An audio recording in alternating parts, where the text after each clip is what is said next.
Are you searching for the best in online black radio? Then go to blacktalkradionetwork.com, helping you filter through the noise. Real talk, black talk.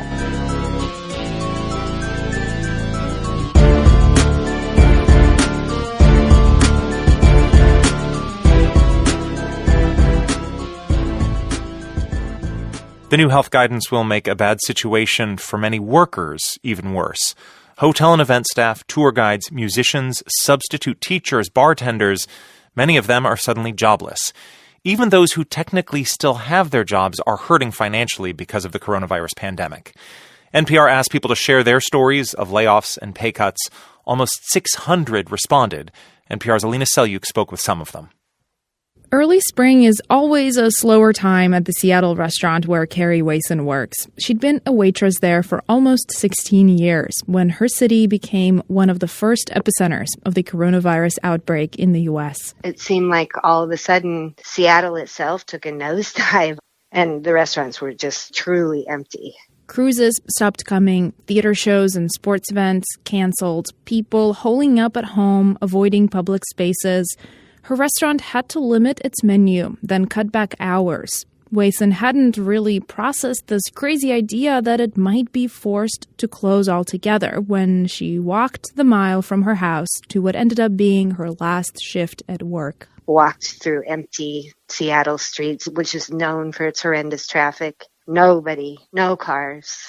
A small business after small business on my way with, hand-lettered signs in the windows saying closed. Now she's one of many workers in tourism, food, events, arts, education, stuck in a surreal limbo, jobless, but maybe temporarily applying for unemployment, dipping into savings, searching for new work in the middle of a pandemic, hoping maybe to get their old jobs back. But when or if, nobody knows. Obviously, getting laid off is crazy enough on its own, but just in addition to everything that's going on in the world, it's just like, man, this is insane.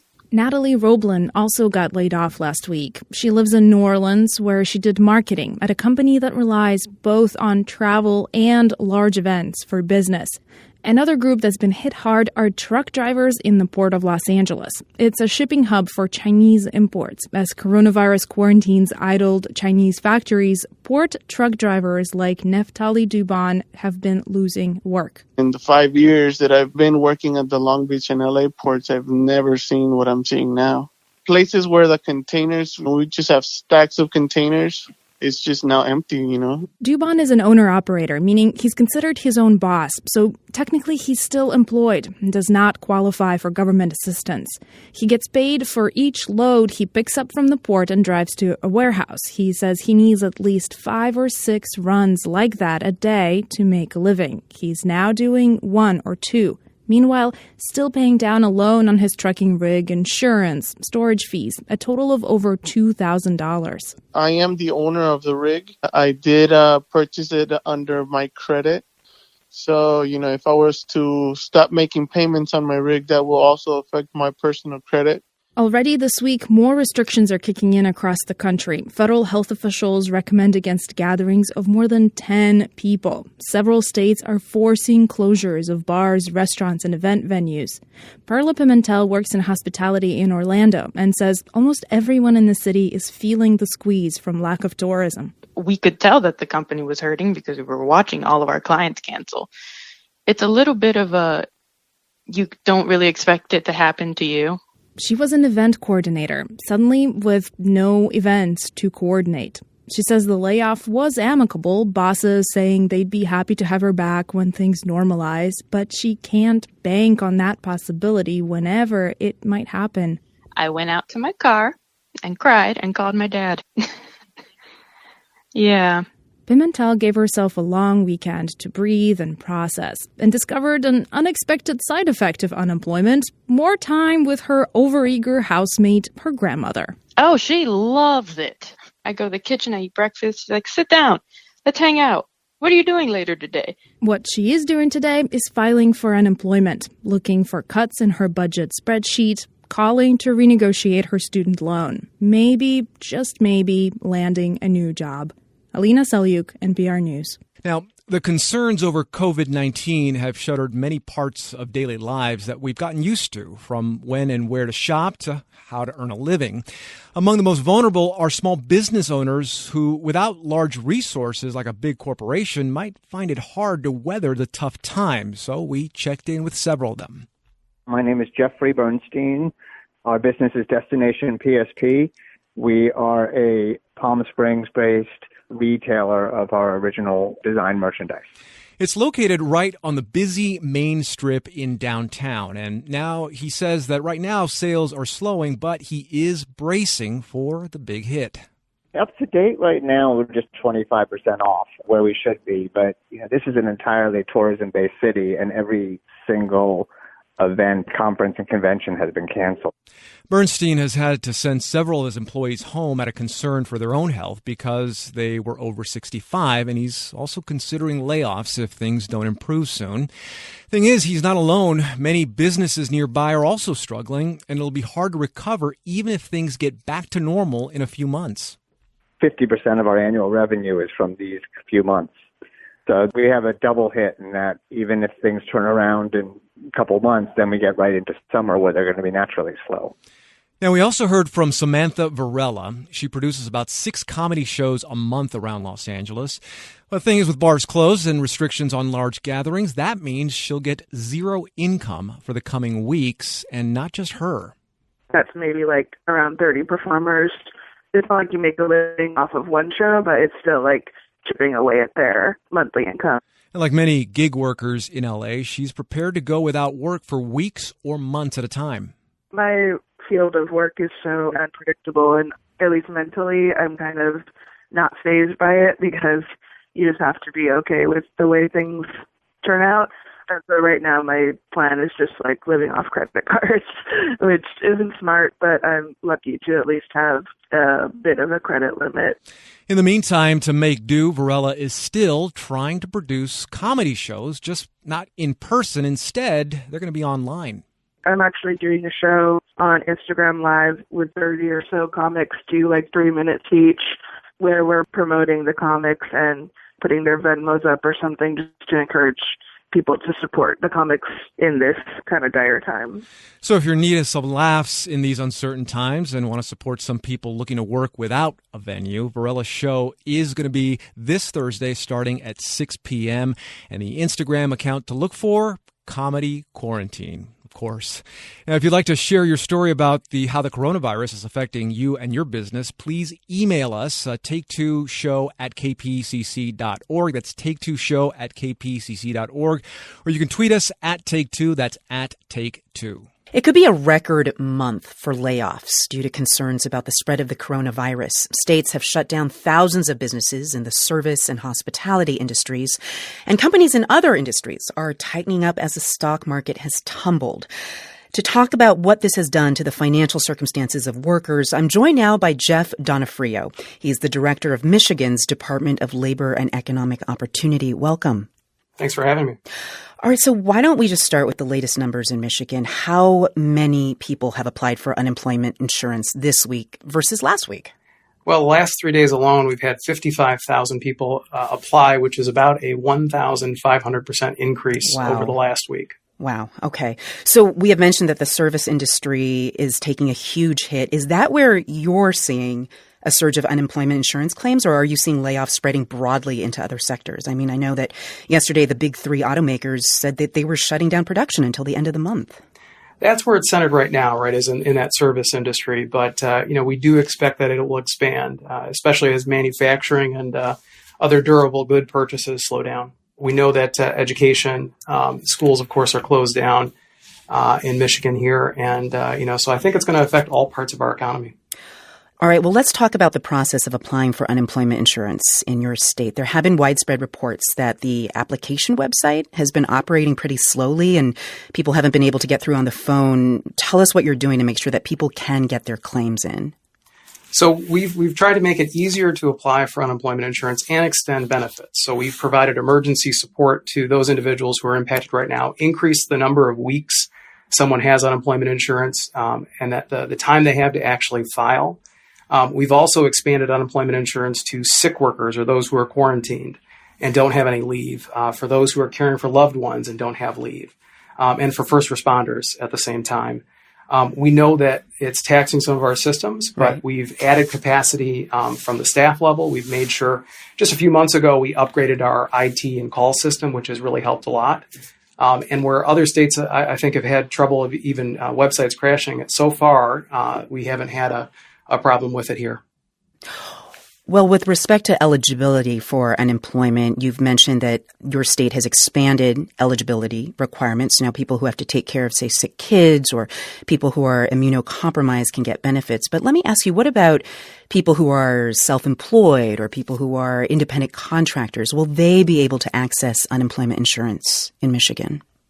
It's a real missing piece. And I know that Governor Whitmer and others have called on the president to declare an emergency disaster through FEMA, which would actually expand coverage for individuals who are 1099, those independent contractors who otherwise aren't covered by unemployment insurance at the state level.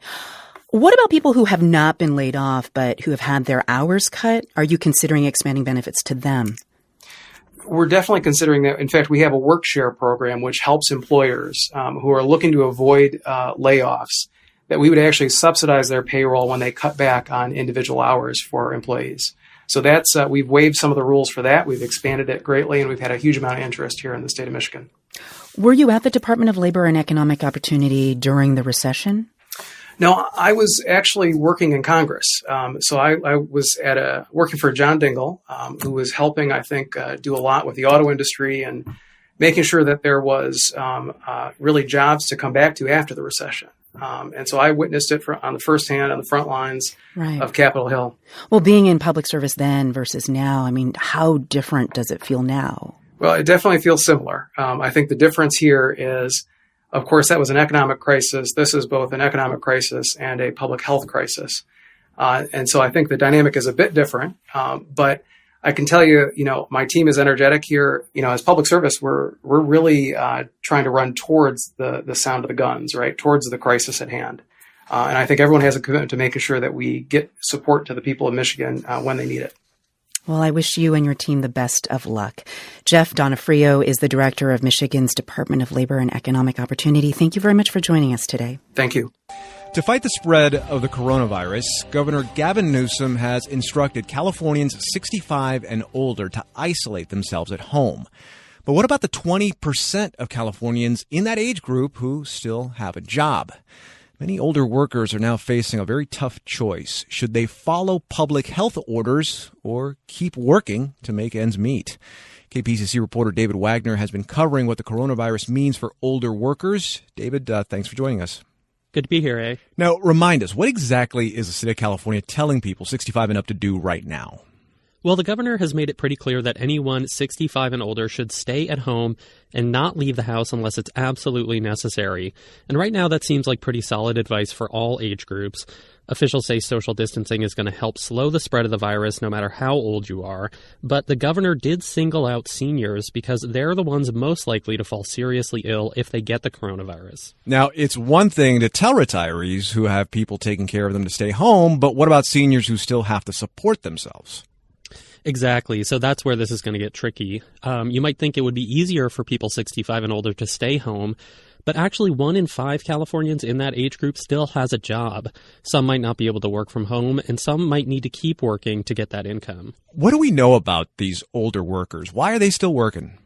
Well, we know that the percentage of seniors in the workforce has been rising in California over the last decade, and we know that many keep working because they can't afford retirement. Some keep working because it does have some benefits. You get more social interaction at work, you get more mental engagement.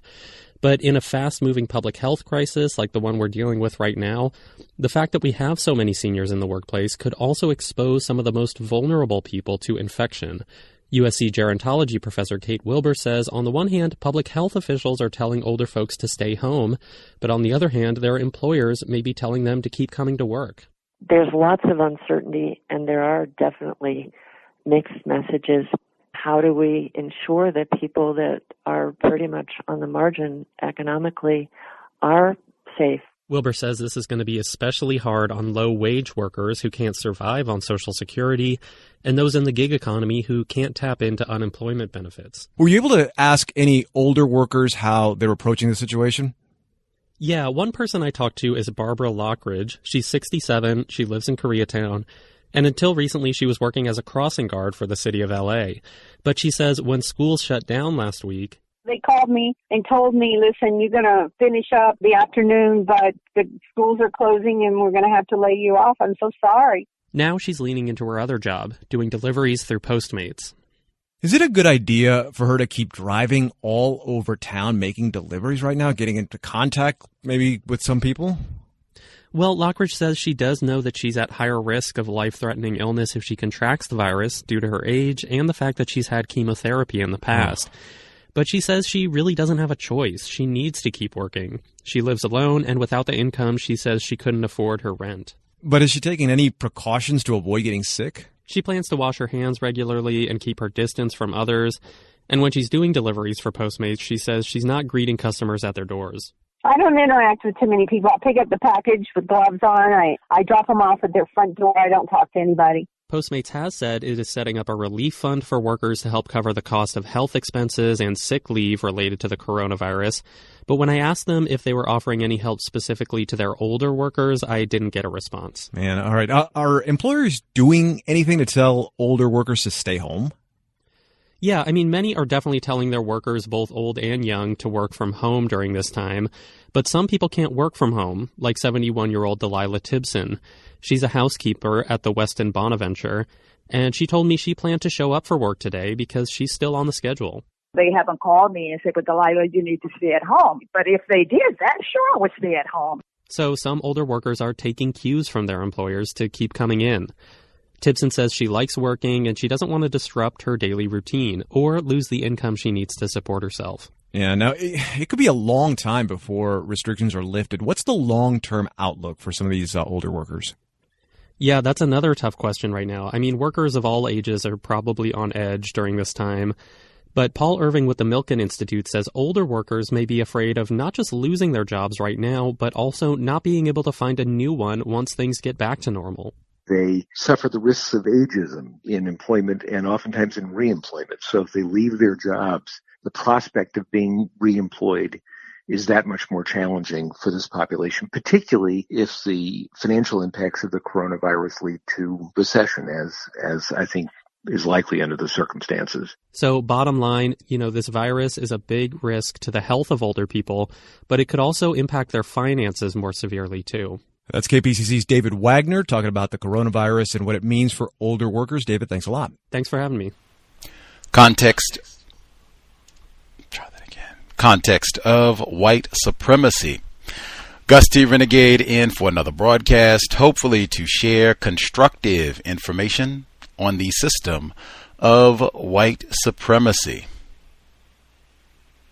Today's date, Friday, March 20, 2020. So I have been told. This is our weekly forum, Neutralizing Workplace Racism.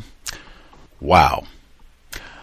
Most of the time for this broadcast, sometimes for the compensatory call-in on Saturdays as well, but certainly for this broadcast, Neutralizing Workplace Racism, I will say this is not a broadcast for spectators. That applies exponentially this week. Historic moment on the global plantation of white supremacy racism. Wow. We will have much to say as the days and weeks, months unfold about all of this. But,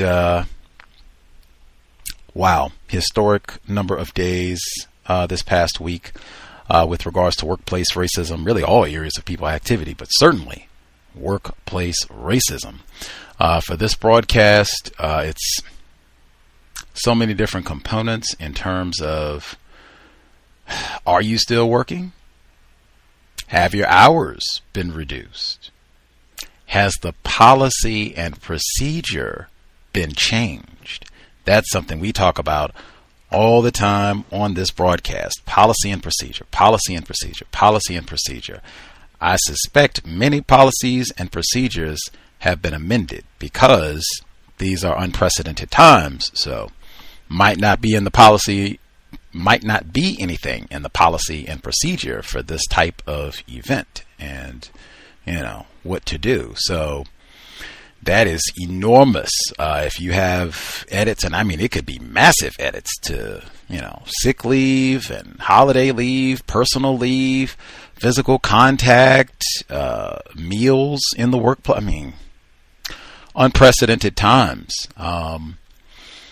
So I'll say what I said again. This is not a broadcast for spectators. And I think particularly counter-racist perspective, we're in so many different locations. As I said, I'm, looking forward.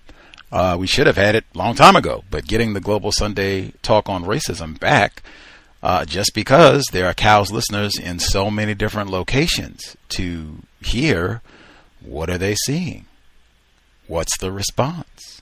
How are people taking it seriously? Even that, if I could get 1 second to deviate. I'd heard a number of folks, they said, black people aren't taking this seriously.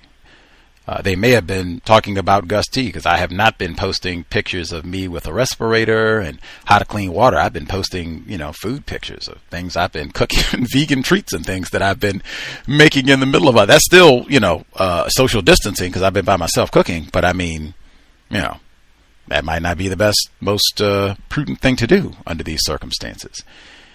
Anyway, if I could just, my moment of deviation, learning, paying attention to things that are happening in different parts of the world, the importance of having the Global Sunday Talk and hearing from different folks that are different hemisphere, different regions. I'd heard a lot of folks saying that black people weren't taking this seriously.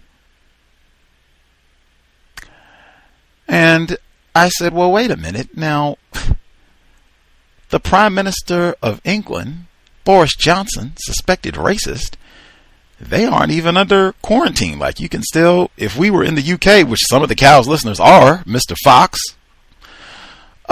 we could, hey, go to the, we don't even have to listen to the C.O.W.S. We could go, to the bar, get a pint, kick back, relax. You can still do all that stuff over there. They aren't locked down the way they are here. I think the schools aren't locked down. He said, we're not doing all that, zaniness. They got protocol. I'm going to wash my hands. I got hand sanitizer, back down. But yeah, they didn't do all that. So, I mean, is England not, I haven't heard anybody say that. Is England not taking this seriously? Is the United Kingdom not taking this seriously? Like, so quick to make those accusations. Black people aren't taking it. Back to workplace racism. We'll get that in tomorrow. Back to workplace racism. No spectating. Get to a quiet area. Use your mute button. Unmute. But I mean, this is unprecedented. This is, unless this is our global coup de grace, and we don't survive this one, your children, your grandchildren, when they are studying about this event, they'll probably have all kinds of virtual things so they can go back and see a lot of it and experience it. But yeah, they'll probably come in and, what were you doing? Like, wow, you lived through that? You had to stay in the house for, who knows, months, weeks, whatever it is, and brawl over toilet paper? My God, I can't believe it. What were you doing? So, hey, boop, audio archive. I did participate and share about my workplace situation. And, we all had to have holsters of hand sanitizer, or we weren't working at all. We had to work from home, or, whatever it is. And social distancing, you can explain all of that and have a little audio keepsake of not only you, but your contemporaries, and, what they observed, what their experience was during all of this. And from the counter-racist perspective, has it made you adjust your counter-racist code? That was absolutely something that I thought was important. In my opinion, if you have a solid counter-racist code, when emergencies come up, things that are beyond what you would expect in your work environment during a normal work day, oddities, extreme examples, when those type of events happen, If you don't have to make too many adjustments to your code, you know you got something solid. Now, I just looked at some of the general things that we, recommend on this program. Time like this, it might be sound to avoid the potluck dinners. In fact, I think in some workplaces, like I said, that has been nixed. No more of that. Don't bring any of your, gingerbread cookies and meatloaf and pasta left. Leave all that out. We gotta cancel the petition to make the Negro custodial worker eat the brownies. Stop all that. In fact, don't you ever bring another brownie in this workplace. Everybody eat your own food. Might be that your code is okay if that is your normal code of business anyway. What they call social distancing. I'm not hanging out at the water cooler every 5 minutes. I'm not hanging out at the microwave oven. I'm not hanging out when it's pizza day next to the box, next to the slices. Chat it up with everybody. I'm passing out the Parmesan cheese and red crushed peppers. Do all that. Talking about workplace things. Other than that, I'm at my workstation doing my work. Social distancing now they call it. Not into all the extracurricular chat it up, hanging out and all that stuff. I'm not going to the bar. Closed now anyway. Solid things that you want to be doing anyway. I guess washing your hands, that would be there anyway. Paying attention to policy and procedure. My goodness, it's probably been amended in so many places. You've got to be abreast of all the changes. And like I said, sick leave and paid sick leave. And do you get it? And, all the rest of it. Do you have a workplace where there's physical touching? Yoga studio. Other folks, if you work in a gym environment, if you're a healthcare practitioner, my goodness, you got a whole new manual. I know we got healthcare workers. If you work in a school, I suspect you got a whole new manual. Physical contact. How close do you get? Oh my gosh. Historic times. The number 605-313-5164. The code 564943 pound. Press star 61 if you would like to participate. Educators, get to that immediately. Number again is 605-313-5164. The code 564943 pound. Press star 61 if you would like to participate. Educators, we certainly should not have educators sitting on the phone mute, mum, silent.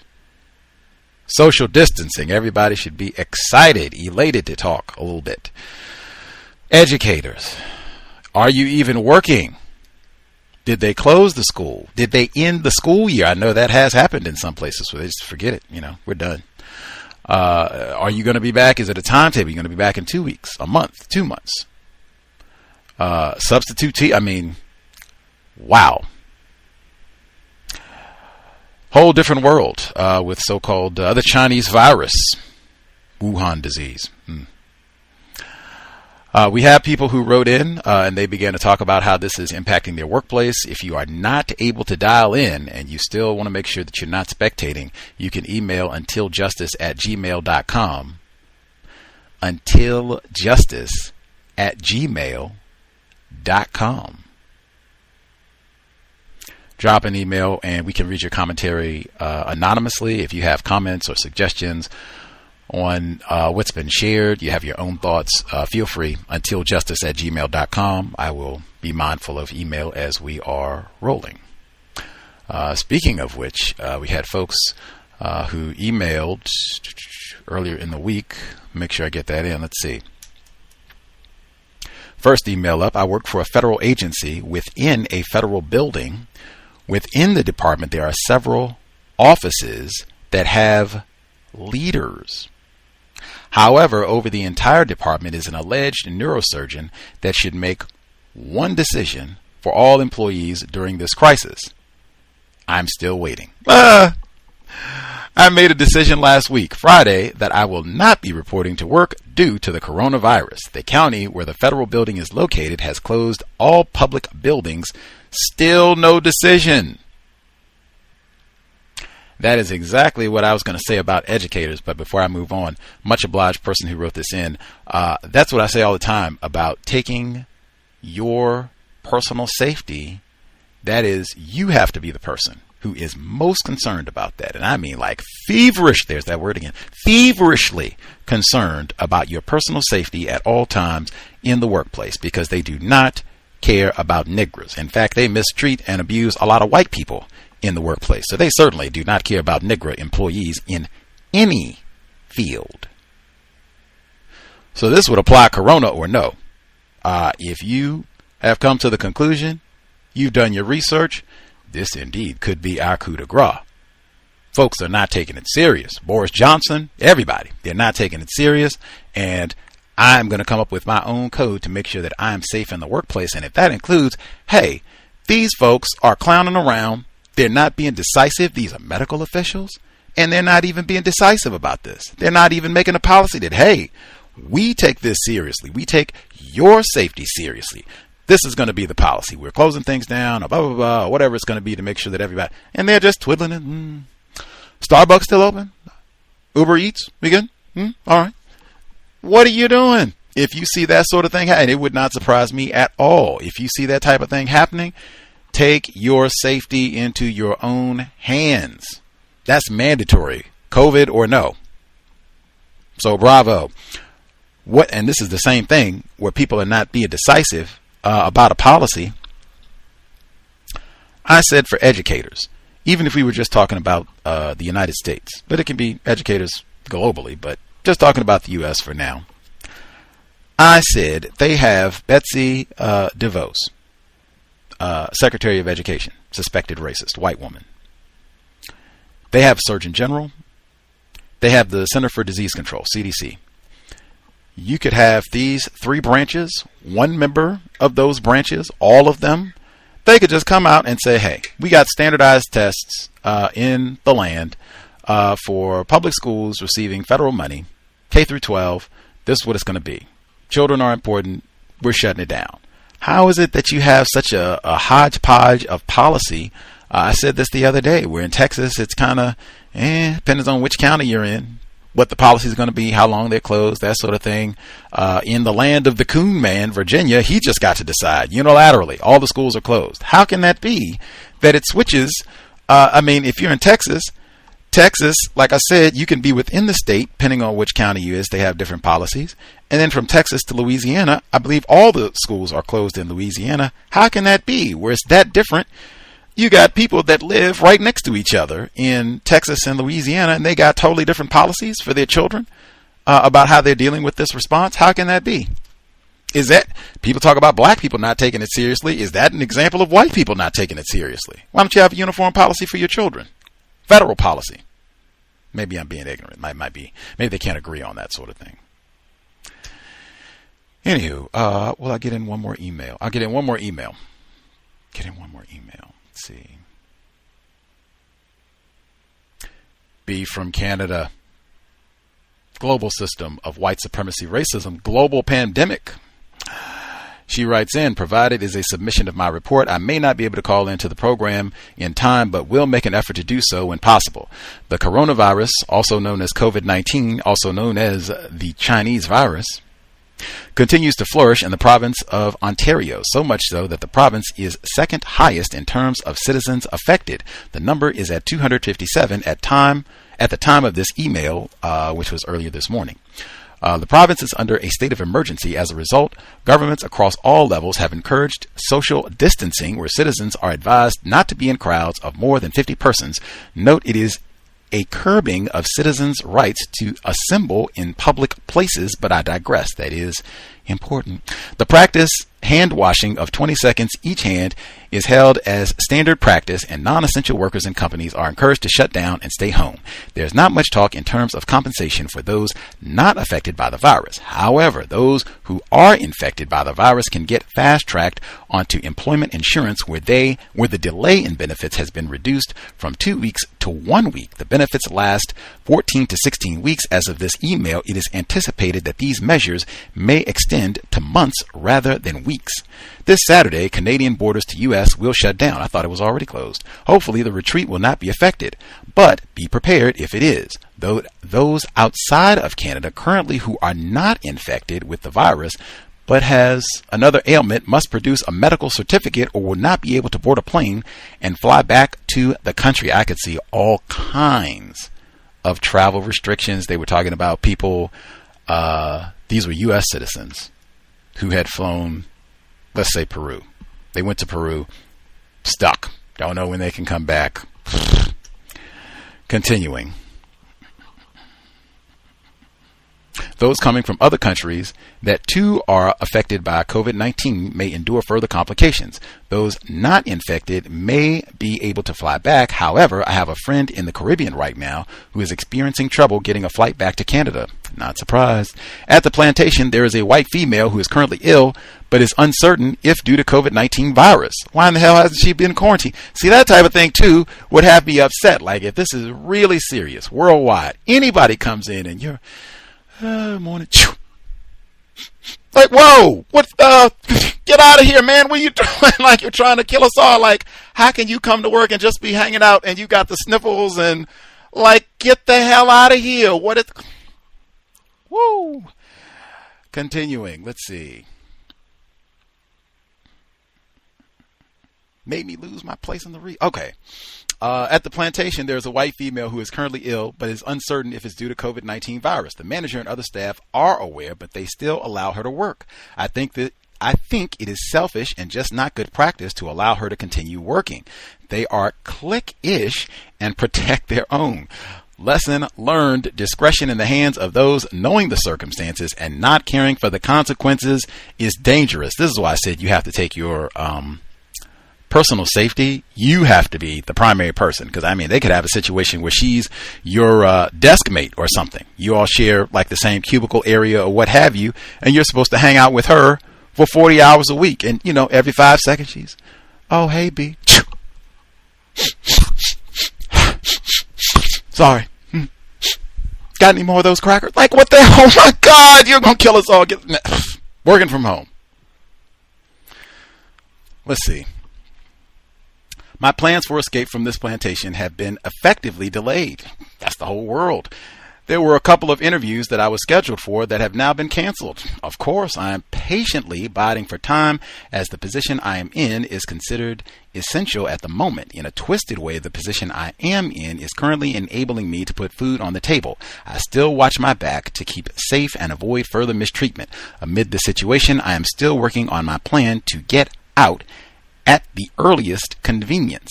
From the words of my offspring, stay informed, boost up your health, and stay safe.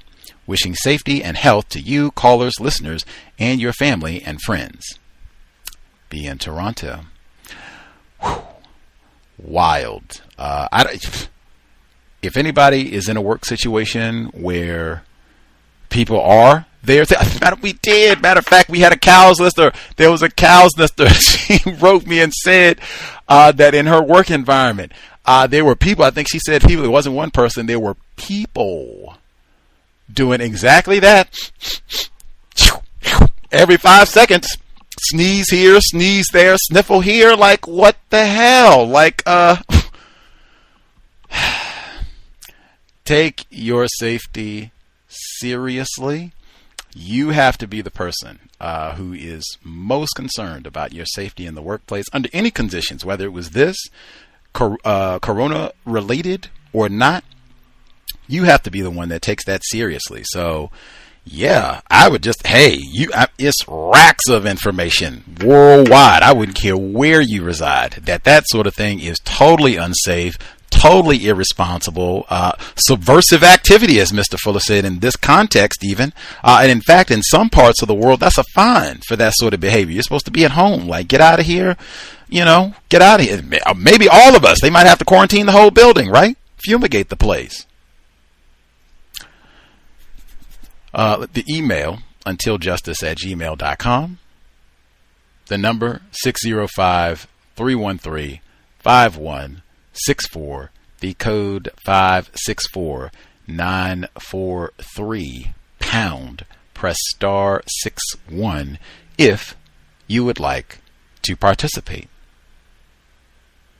For the retreat, of course, system of white supremacy, the time we have the best organized, planned, meaning at least, done way in advance, no waiting around till the last minute, trying to rush and get things together. Everything planned way early would be the time we would have a global pandemic that threatens humankind. Of course, I said this yesterday. I would get my passport for the first time in my life, and they would close the border. The U.S.-Canadian border is closed. If the retreat was this month, we would not be going. Have to see if white people reopen the border. The one good thing about us being so far in advance that we actually have months to see what happens. Our president said if we can get a hold of the Chinese virus, the next 30 days are critical. So we'll have to see.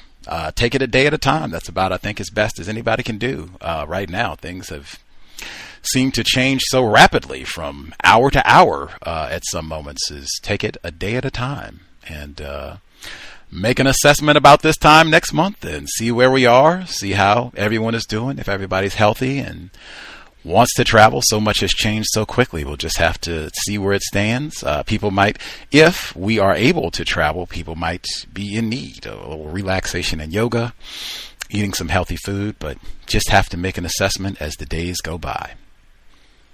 Whew. Number again is 605-313-5164. The code 564943 pound. Press star 61 if you would like to participate. Again, this is not a broadcast for spectators. What has been the impact? What has even been the counter-racist impact? Because I know it's been a lot of racist jokes. So if you're still having to be on the plantation and it's just business as usual, well then, no problem. We can just get to, what are the normal racist antics? Are they putting things in your coffee? Did they put your water on the floor? Are they sneaking up on you and giving you a hug even under these circumstances? If it's business as usual, then it's neutralizing workplace racism as usual. We will get the phone line, star 61, if you have thoughts, observations, either your own situation or if you have thoughts on what any of the folks who emailed in. Let's see if I can get my way to the switchboard here.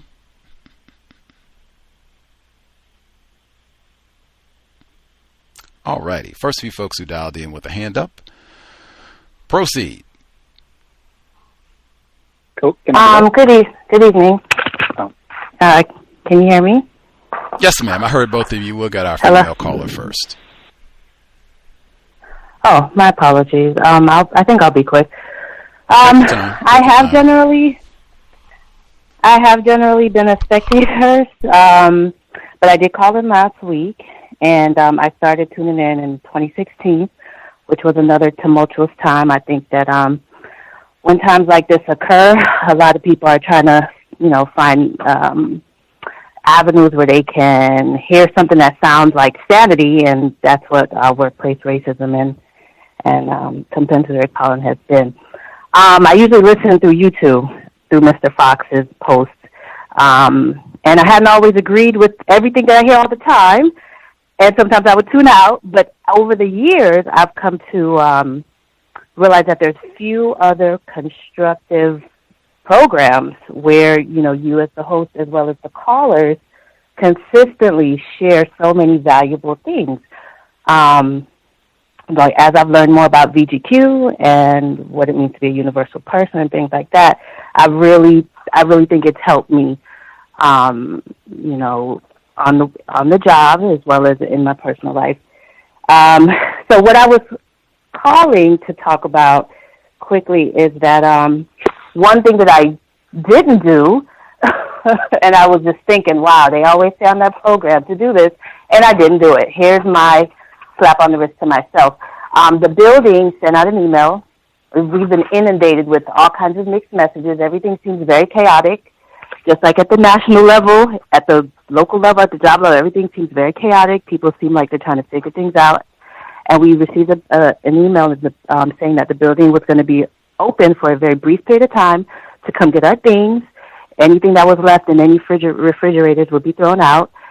So come get anything that's of value because the building is going to be closed. At first it said for an indefinite period of time. We've since received clarification. So I went and I was like, well, what do I really need? I don't have much there at all.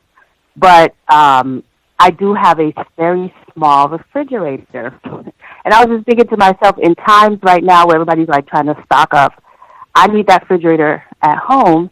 And they always say on the program, don't have a lot of the items there, because if you end up needing to leave for any reason, you don't want to have to be lugging down a lot of stuff. And I did have to bring my son with me to try to assist me with getting this. It's a small refrigerator, but still, it's something that I would want to retrieve because it costs a little bit of money, and I wouldn't want to just leave that there should they tell us, oh, the building's closed permanently, forever.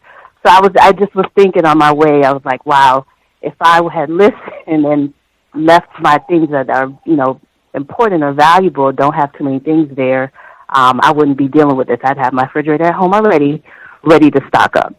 And then the other thing, a minor thing, as I was coming in, I do have a hanging tag on my review that I'm an employee of this building, and there was a security person at the gate, and they let 2 other cars through, no problem.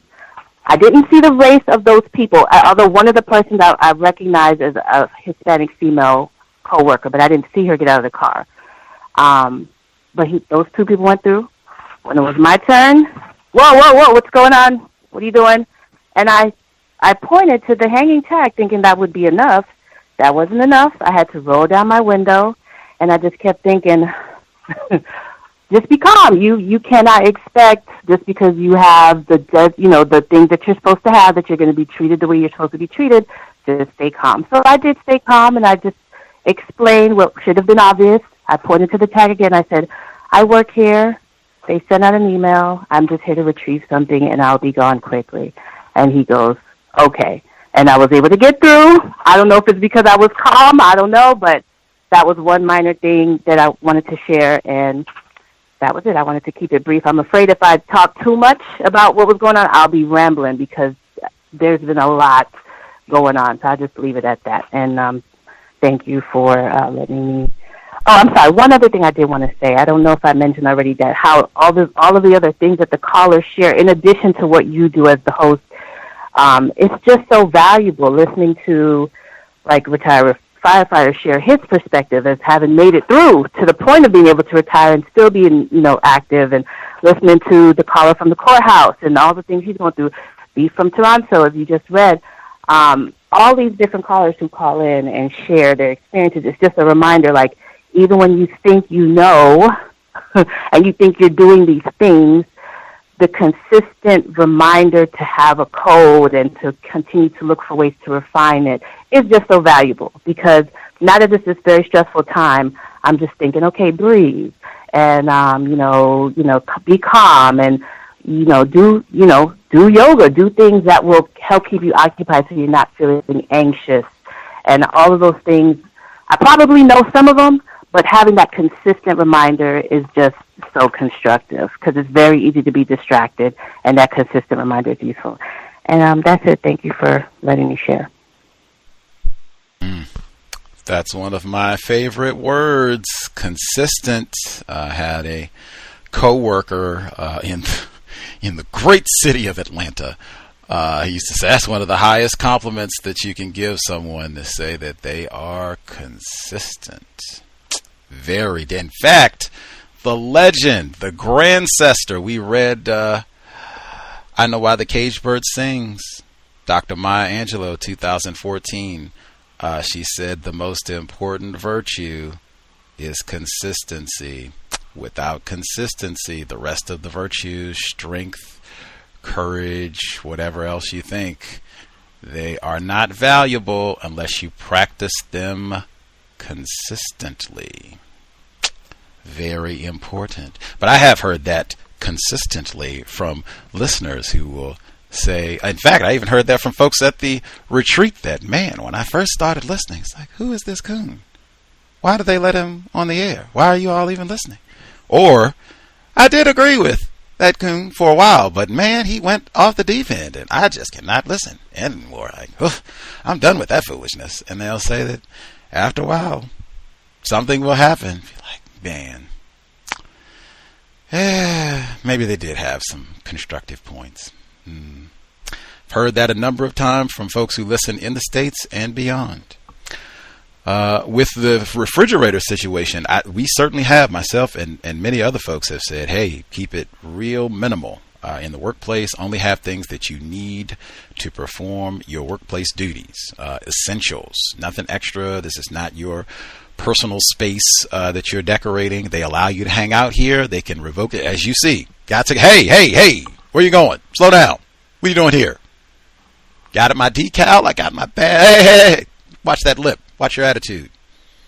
Especially nowadays, like, man, that could be grounds for, shooting somebody or tasing somebody. You look like you're rolling up too fast on a place and it's closed down or whatever. Like, man. But I think having a refrigerator, I would have never thought, like, yeah, I'm going to have my own personal refrigerator at my office or desk area. Would have never thought of that. But yeah, if you have your own space, if you have the space, absolutely, that would be much better than having to share refrigerator space with coworkers. We've talked about that for years. I know I have, because I've experienced that personally, where they steal your food, play with your food. We had the caller in the courthouse in Florida where he had his water and they put his water on the floor, like just tons of that. So that's intelligent. If you have the means and you have the space and they allow you to have a refrigerator at your workspace, bravo. And that is something that I would want to retrieve, because I could see them stealing that. I thought you were going to say that you went to get it back and they had stolen it or something. So yeah, I'm glad you were able to get it back. I'm glad your son was able to help. And I'm not surprised that it was some tackiness for you accessing the facility. That sort of thing happens all the time. Chinese virus or no, a decade ago, nobody had even heard of Wuhan. Cynthia McKinney, a 6-time congresswoman, had the same thing where she was going, hey, where's your badge? We don't just allow niggers to run in here. What are you doing here? I'm a 6-time member of Congress. What is going on?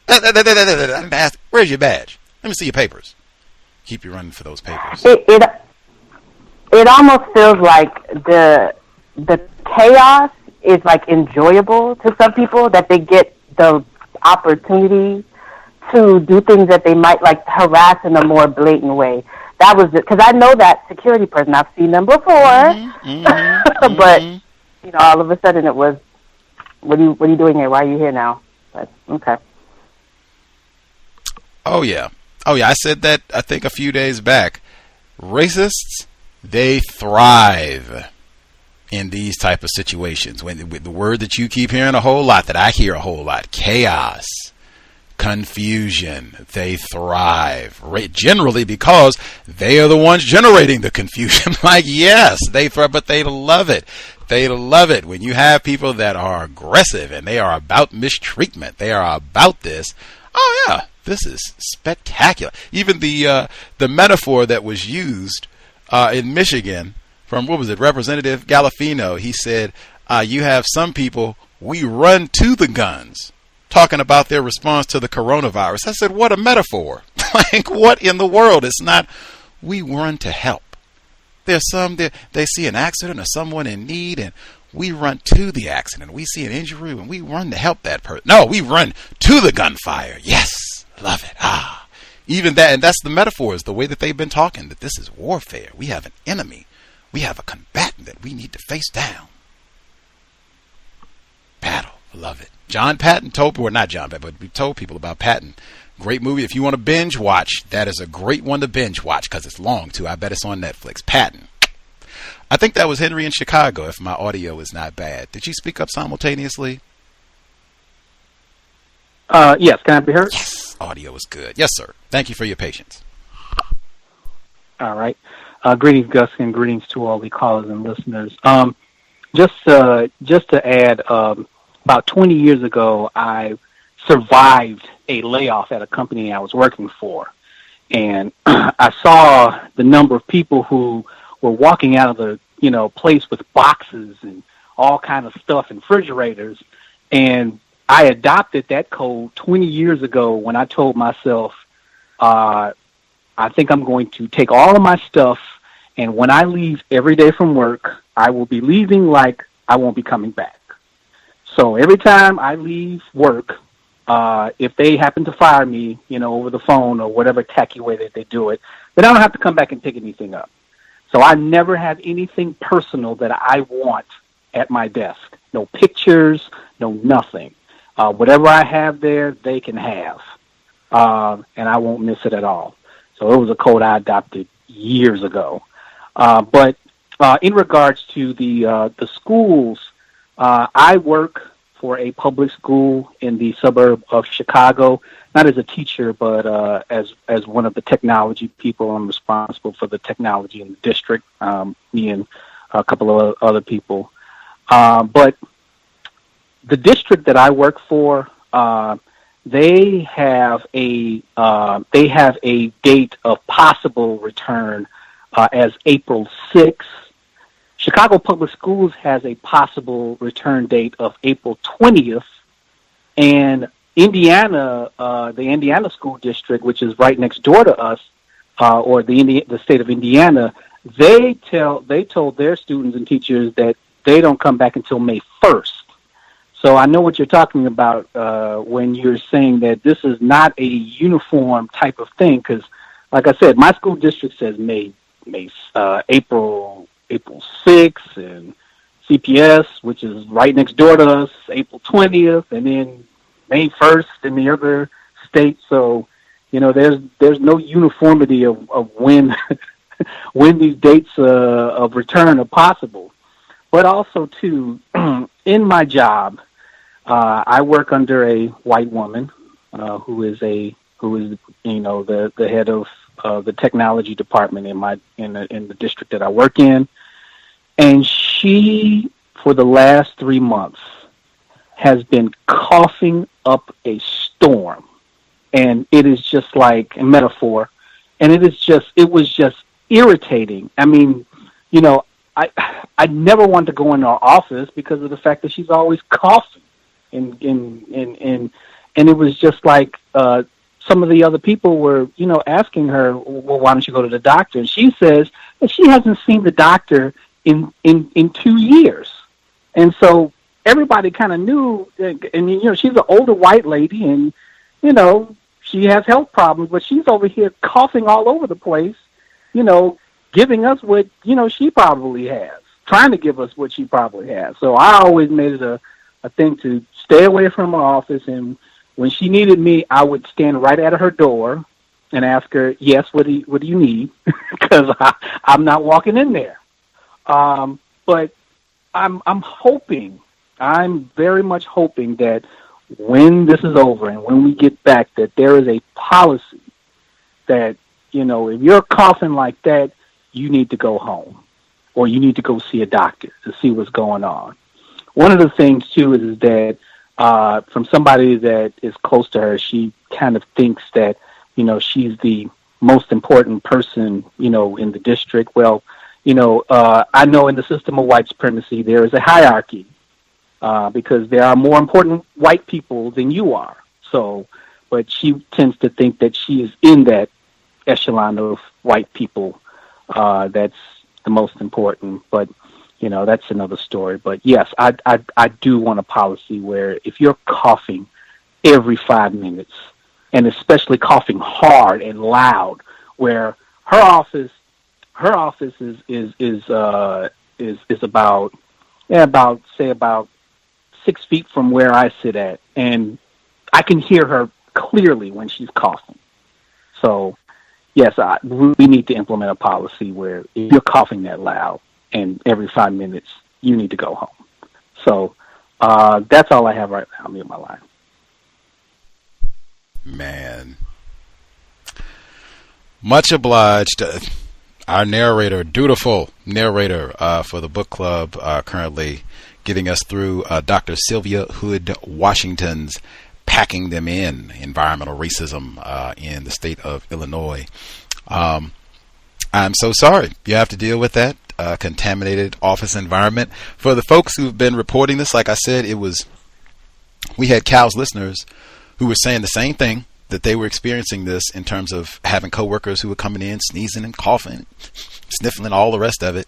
And nobody was, hey, we have to go home, man, self-quarantine. Or nobody was doing any of that. It was just business as usual, no big deal. Take your safety into your own hands. Absolutely. It would be super social distancing. And I would even have to think about saying something. I mean, this is historic. They've closed borders around the world. Stopped flights. People who said they don't remember it being this bad at 9/11. Like, hey, we have a pandemic. Do you hear that coughing from down the hall? Isn't that the type of thing that's supposed to be quarantined? You can still, hey, what we say all the time on the front, you can stay in the question lane.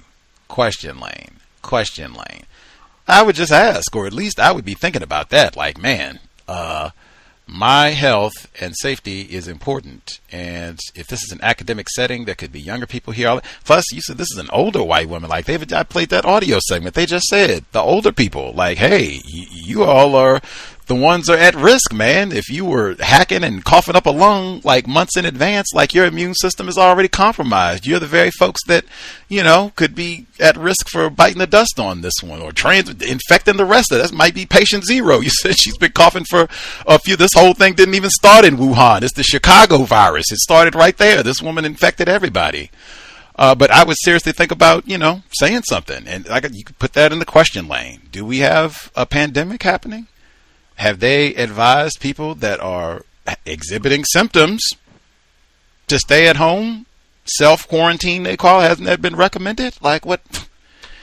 And now, if it was me, if it was any of our folks that are listening in, now imagine black person. They come on the job every 5 seconds. That's what they're coughing and all the rest of. Man, imagine. You think they're going to let you just hang out? Go, no, everything is cool. You doing all right? Okay, all right. Bought you some chicken, make you feel like, no, I don't think it's going to happen that way at all. I could be totally wrong, but I don't think so. Maybe you get home, you can go home with sick pay. I guess folks can let us know if there have been non-white people, black people in particular, if they've been on your job coughing and sneezing and all the rest of it and nobody had a problem with that. Let me know. Maybe I'm miscalculating here. Number again, 605-313-5164. The code 564-943#. Press star 61 if you would like to participate. Other folks? May I be heard? Yes, sir. Yes, greetings, Gus. Greetings. Your volume is quite low. If you could speak up or get closer to the receiver or both, maybe. Yes. Is that better? That's an improvement. All right. Yes, greetings, callers, listeners, and greetings, Gus, and thank you again for the platform. It's been a very interesting week in general. It's been an interesting couple months, but this situation with this virus has caused a lot of craziness, and I say that I mean it has brought out people that are looking for safety and actually looking to make sure that their loved ones and family are okay, and then there's another side that is kind of infused and a little bit sparked by it, and they enjoy the chaos to some degree, and I've taken notice of it and tried to stay away from that energy, even if they're non-white. It's not a situation you could debate people and get them to do what's constructive or calm down, so to speak. That being said, at my job, I just got a meeting today, a mandatory one, stating that we would have to come in at least once during the week. And I'm located in literally the worst place in America right now, which is New York City. and I work downtown Brooklyn, downtown Manhattan, like Wall Street. So they're telling us, I'm a technology person in the business, that we have to come in to ensure that the executives and everybody else is up and running, and there are no issues. I'm not really, obviously, I'm not thrilled about it at all.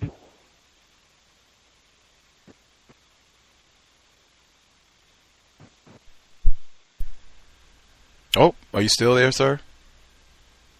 Hello? Are you still there? Not here. I guess I shouldn't be in Chicago. Any of our other folks? I'm still being heard. It's not just me. Did we lose our caller in New York?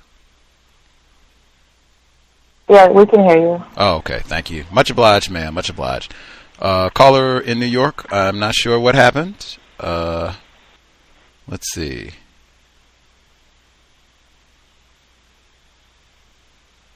Are you still there? Not hearing you? Are you still there? Caller in New York, are you still there? We may have lost you. If you can hear us, we're not able to hear you. Your audio cut out somewhere. You were saying they were requiring you all to show up for work, to make sure the executives and what probably powerful white people, to make sure that their equipment is working without difficulties. And then it was obviously you're not happy about this, and the audio went out. So if you want to hang up, call back in to finish up. But we cannot hear you. So yes, hang up, dial back in. I'll look out for you on the switchboard. In the meantime, other folks, if we have missed you totally, if you have a hand up, if you have commentary to share, proceed. Hello, may I be heard? Yes, sir. Greetings, everyone. I'm calling from Atlanta, Georgia, and the main concern I have, as far as like with the workplace where I work at, is transparency.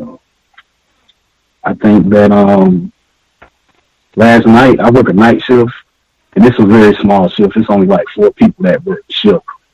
But for the first and the second shift of the job, it's like maybe 100 employees. And as we was leaving this morning to go home, some of the morning shift people came. Some of the first shift people came and was telling us, "Hey, there's a couple of people that's going to get tested for the coronavirus today, and we're not sure, if they was kind of frightened, like, okay, if they do get tested positive with the management, give us the heads up, like, hey, where they want to shut down the warehouse I work at. It's a pretty vital warehouse in the company. It's a pretty big company, and our branch is basically like the lifeblood of the company, so it never shuts down. But the odd thing about it is, I think maybe like 2018, I think it was like I think they were saying it was going to snow real bad here in Atlanta, and so management gave us like 3 days off. It come around and it didn't even snow. It was like a false alarm, but they gave us 3 days off. Now we got this global pandemic going on, and we're still, business as usual, coming into work every day. The hours haven't changed, so they basically just put up some signs saying wash your hands, don't touch your eyes, if you're sick, stay home. But for the most part, it's just like business as usual. Even like, as far as like in the news, I've been watching down here in the local news, and still people going out to clubs and shootouts at clubs and shootouts at the mall. They had a non-white person got killed in at Lennox Mall like 3 days ago, and I'm just shocked. Like, Atlanta is not really like you said. There's no kind of what's the word I'm looking for? It's no consistency about anything that's going on right now. It's a whole bunch of confusion. And I guess it's like the email said, I think it was V from Toronto, like, will my company, the main concern I have, will my company have enough transparency to tell its employees, hey, you might want to get tested. We had a couple people that, like, came down with the coronavirus. And that's basically what I have to say. Thank you. Woo, man. I was sitting, much obliged. Thank you so much for dialing in to share, sir. I was listening, and I forgot, because you said at the beginning that you were calling in from Atlanta and proceeded with your what's happening in your work. And that's what I mean when people come out, because they will make these blanket statements that say black people aren't taking this seriously. In comparison to what? Like, man, Boris Johnson, you have an entire country. They are not locked down. They are in the middle of Europe. They are not locked down. They have not closed the schools, said, we're not doing all that. Anyway, so you started at the beginning in Atlanta, talking about your workplace situation after you got about halfway through. And I had kind of forgotten that you'd said, oh, yeah, calling from Atlanta. When you were talking about, like, it just seemed chaos and confusion, no consistency. People are still going to the clubs and blah, blah, blah. And I said, where in the hell is he calling from that the mall is even open? Like, all the malls are closed. Like, that stuff wouldn't even be possible to do, to go to the mall or to go to the club. Like, where do you live exactly? He said, oh, Atlanta. That's like, oh, my God. Woo! I'd already ridiculed them. Man, as someone who has lived in Atlanta, I'm so thankful I am not there in the middle of all of this. And I also mentioned the CDC, their headquarters is in Atlanta. I am so thankful I did. And how can you have confusion in Atlanta? The CDC is right there. That should be one place where, hey, we are not going to be confused about this. We are all going to walk 10 blocks down Peachtree. We're going to get to the CDC. Give us the update. What's good? No. We're at Lenox Mall. Because he got... Hello? Oh, okay. Am I being heard? Yep. Oh, okay. Just making sure. Yeah. We're at Lenox Mall and all the rest of it with confusion. Standard operating procedure for a city with a high population of black people, where you would just have the standard chaos. Usual suspects are to blame for that as well. Racist man, racist woman, racist child. But absolutely, whoo, so thankful. Not in Atlanta. That transparency, though, is so important. And that's why I say consistently, take your safety serious. Anytime, even if it wasn't COVID, that would be the same thing. Take your safety seriously. He said they got people that, man, Robert had to go get tested. He might have, COVID-19. Like, what? In some places, that alone has been cause to quarantine everybody who may have had contact with Robert. Everybody. Whole building is shut down. You, your family, everybody's under quarantine for the next, whatever, weeks, however long, till we can test everybody and make sure you all aren't going out and infecting everybody else and all the rest of how is it? Oh, yeah, you might have went to go get tested for corona. Anyway, I sure do hope the Hawks get to come back to finish the season out. Boy, that Trae Young is something. Like, what the hell? What are you talking about? Like, whew. Confusion in these times, I can only say take your personal health and safety seriously. I would have that's the same thing that we say all the time. That's what consistent. The same thing that I would always say. I would have questions at the ready. Like, man, are we in a pandemic? Make sure, maybe that's just on my television. Maybe I just got stuck on some goofy Netflix special. But if it is a pandemic and the border is shut down and all the rest, like, man, is that reflected in our work environment? We got someone with mucus running down their face right there. Am I supposed to run and wash my hands every time I see, like, come on. Questions. I would definitely encourage folks have questions and to prioritize your safety. Man, so thankful I'm not in Atlanta. Other folks who dialed in, if we've missed you totally, if you have a hand up, either comments, observations, questions on what's been presented thus far or your own situation, proceed. May I be heard? Yes, ma'am. Hello, thank you for taking my call. Hello, everyone. This is Red in Ohio. So the latest updates with the plantation. This past week, they had announced that they were going to start sending more people home because it is the area that I work in, it's pretty large, so it's definitely more than 10 people in the area. And so they finally decided to start sending some of the groups home, and they're only doing certain departments, like a test pilot for work at home areas. So I guess it just started, this past week. And then I think it was on Thursday or Friday, Thursday or today. It seems like the days are running together. But they decided that they were going to increase the work at home.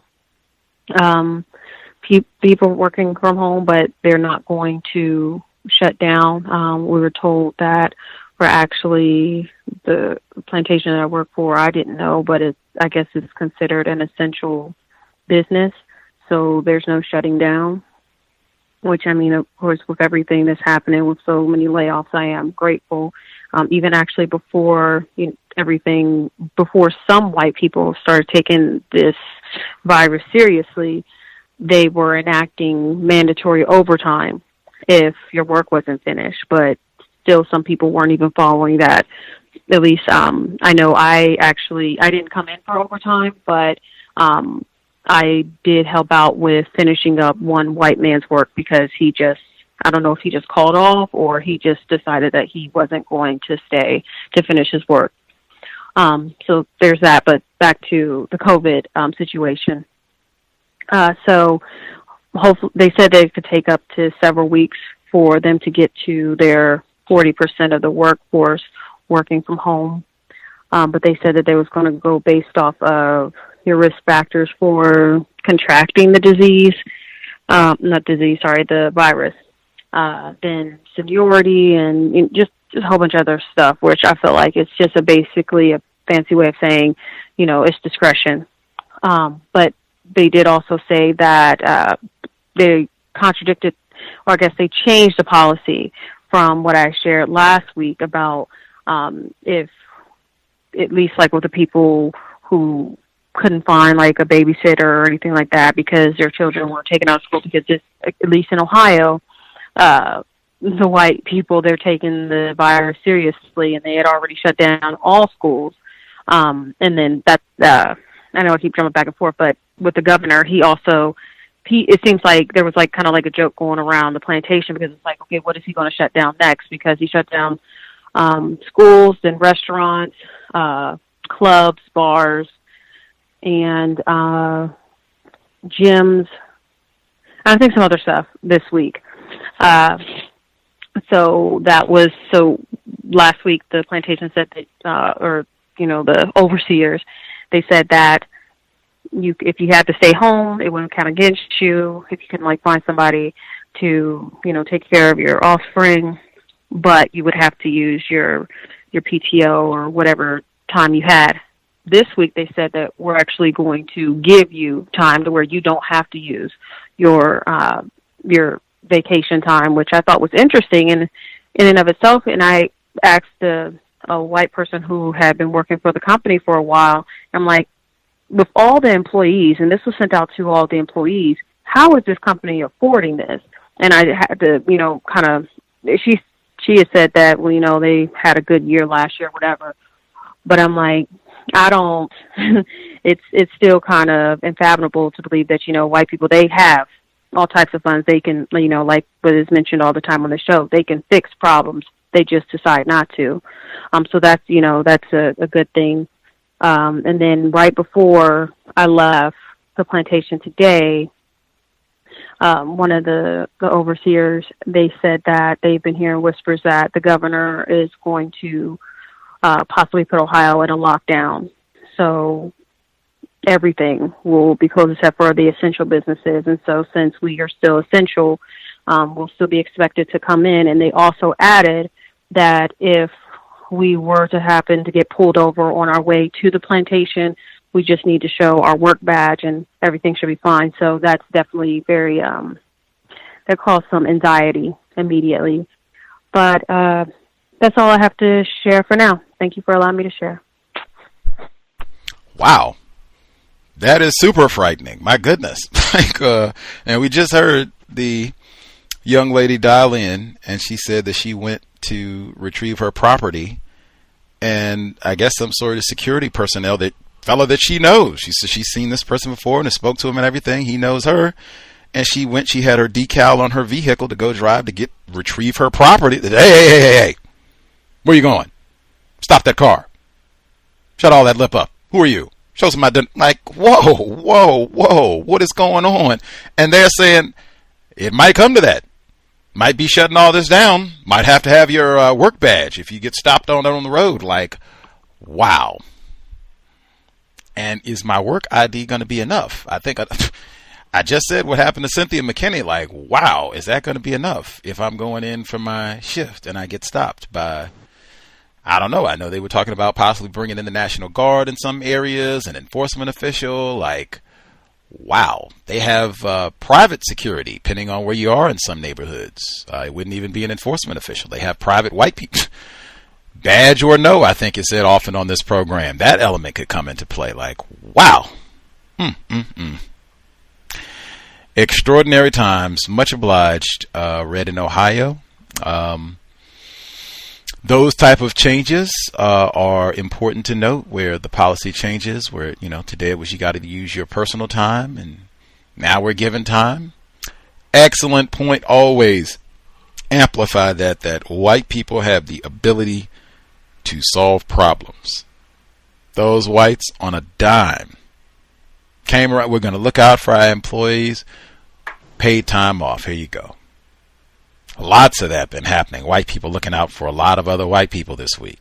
Make sure you get through this. We're going to stick it. Hey, got your back, man. A lot of that white person to white person this here week. Glad that you're in a situation where at least it looks like they got your back, and you got some more work and some time off. If that needs to be the case, I would definitely use it, especially if people are coughing and sniffling in the workplace. But this is definitely a time that you want to be abreast of any of those changes, upgrades to policies and procedures. Maybe even review the entire policy and procedure, the portions of it that haven't been altered and what have you, because it might be some odd loopholes that could be applicable during these days and times. So go back and reread the whole thing just to make sure you haven't missed anything, because sometimes there'll be some little hidden nuggets of something that might now all of a sudden that means a whole lot more. Number again, 605-313-5164. The code 564943 pound. Press star 61 if you would like to participate. Again, this is not by any stretch the broadcast for spectators. So if you have thoughts, observations, comments you would like to share, star 61. See if we can go through and nab all the folks who have dialed in with a hand so far. Let's see. Are there folks we have missed totally who've dialed in? Folks that we have missed completely. I'm seeing some on the switchboard here. Folks that we have missed totally who have a hand up. Just be heard. Heard both of you. Now be heard. Woo. Let's see. Yikes. It's not even showing the number. Hello? Yes, go ahead. We'll get you. How you doing, Gus? I'm calling from Ohio also, and I'd like to say hello to all your listeners. I don't know the young lady that just called in. It just happened to be a coincidence. But anyway, I'm calling from the capital city in Columbus, and I work in logistics. And the response for the coronavirus has been, in my point of view, has been absolutely horrible from the workforce in which I work. Not getting any gloves, the equipment we need to be prepared to possibly not catch the coronavirus, and we're essential personnel. We can go as far as to say that we had a supervisor hold a meeting and say that we're running low on toilet paper. use it sparingly. So I don't know how business like that could be in a situation to where they run out of things like that. No hand sanitizer. And even if you go out in the community, like the Dollar General stores and all that, you have people that aren't making, much money without protection, rubber gloves, no face mask. And even when I went to Walmart today, the door greeter, just hand gloves, no face mask, and she's coming within 6 feet of these people coming in and out of the store. It's absolutely horrible. It's pathetic, and that's all I have to say. Thank you. That is absolutely absurd. Thank you so much for dialing in, sir. In Ohio, right there in Ohio with Red, toilet paper. I mean, I don't know. Like, if this is a professional company, how do we not have toilet? And it's not like we're, a month into the crisis. Like, it's been like this, and, it's been a strain, and they got limits on things and all the rest of it. Like, that is not the case. How are we 2 days into all of this? And, oh man, we're out of toilet. Like, what? What? You don't have a business Costco card or something where you can go and get a lot of it? It's not like you're just buying toilet paper for one person. Like, wow. That is absolutely disgraceful. I cannot say that I'm surprised about the disregard, I'd say, for the employee. Like you were talking about the greeters and other folks who are doing labor where they're coming into contact with a lot of people in close proximity, where sometimes they don't have gloves, they don't have masks, proper material, just, for their own safety and everybody else's safety, you would think. Which, again, that point when people say, man, black people aren't taking this seriously. In comparison to who? Anyway, but I have seen that as well. People that are working here who, they don't have gloves on, or it seems kind of haphazard. Some of them do, some of them don't. It doesn't seem like it's been uniformly provide masks. Same thing that you said. If this is really serious, same thing other people have said about having workers show up and they're coughing and hacking everywhere and they're not quarantined. Like, what's really going on here? Let's be serious. Wow, there were so many folks who spoke up simultaneously. People that I guess yielded for the moment. Some of the other folks who spoke up a moment ago, if you have commentary to share, let's proceed. Gus, have you heard? Yes, sir. Yes, Gus. Good evening. Greetings, Gus. I'm calling from California, and it's been really crazy out here too. What part of California? It's been really Bakersfield, California. It's been really crazy out here too. People are ignoring the warning and doing whatever they want, and then I work for the schools, and the kids are out here playing basketball, and the same thing happened in Italy where they didn't follow the warnings with these kids, and they wouldn't infect everybody. So people are still doing whatever they want out here too. So it's just been crazy, and where I work at, things haven't changed one bit too. No one's wearing masks, and everybody doing whatever they want. And that's all I have for now, Gus. But be careful, Gus, all right? Thank you, sir. Hope everyone is being as careful, safe as they can, using logic to take care of themselves. I have seen that. I guess folks in educators would be paying attention to that, depending on what the closing situation. What's the school situation in California? That's kind of northern California, I guess. What's the school situation there? Is it closed, or how long is it closed? Is it indefinite? Yeah, it's pretty much all the schools are closed down, and they put out they put out that we were not supposed to go back to school until April the 25th, I believe. Okay. April the 25th. And then today I went to we all have to keep working out and go deliver food for the kids, you know. So today one little boy told me today when I went to make a delivery, he told me, "Yeah, the black SpongeBob is here." You know, they're still doing the same thing. Nothing has changed, you know. The stuff is still in effect, you know. Anyhow, Gus, that's all I got for the thanks.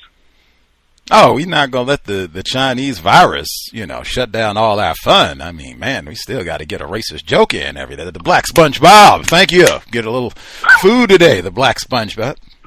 Tacky, even in what they got, the viral apocalypse. They're going to be tacky on the way down to, and racist woman, racist man, racist child. Even in viral apocalypse. Did you get masks? You got to go out and do all that, and that's another one. Did they give you like a respirator, a mask, and gloves, a whole bunch of hand sanitizer? Yeah, well, I had some hand sanitizer. Well, I take my own hand sanitizers, but they gave us. They had some masks there and some gloves, but I just used the mask and the gloves. But other people weren't using the mask and the gloves. They were just, you know, going business as normal, you know. So I keep my mask on. I have my own mask. I had the N95 mask that I bought from a couple of months ago. So it just came in handy for me, you know. So it worked out just fine. But other people are not wearing masks. Love it. Social distancing. Big, especially anything where you work around children. Like, I think some people had said that policy. Some of our educators, they said that was their policy before the Chinese virus. No touching. I don't do any hugs, high fives, none of that. Like, I'm cool. We can teach and wish you all the best and blah, blah, blah, but no touching. That is for sure, or maybe it's not, but that absolutely would be the policy moving forward. Once this is all done or whatever, like, I'm good. Not doing all that high five stuff either. I'm good. Nod. There you go. Give them a nod and let's keep it moving. Let's see. There's a whole lot of folks that seem like they spoke up simultaneously. Were there other people who had a hand up we still have missed? Let's see, I'll get the rest of the folks who have a hand up. Just trying to make sure. Let's see. Let me reload the switchboard here for a moment and see if I can nab some of our other hands. Folks that we've missed totally, I'll give out the number again as I'm working my fingers down the board. 605-313-5164. The code 564943 pound. Press star 61 if you would like to participate. Other folks that we have missed totally, if you have a hand up, proceed.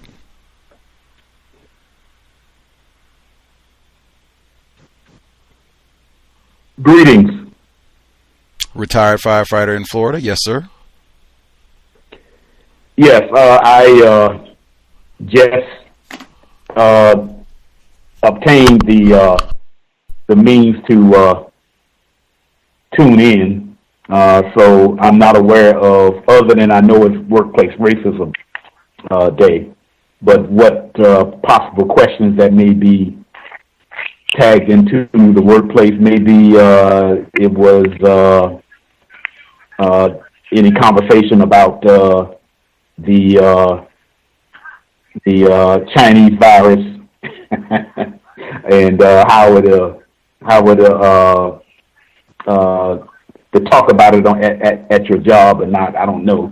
So for me, listening a little bit more, then I'll be able to pick up on to be able to do any further talking. Literally just tuned in.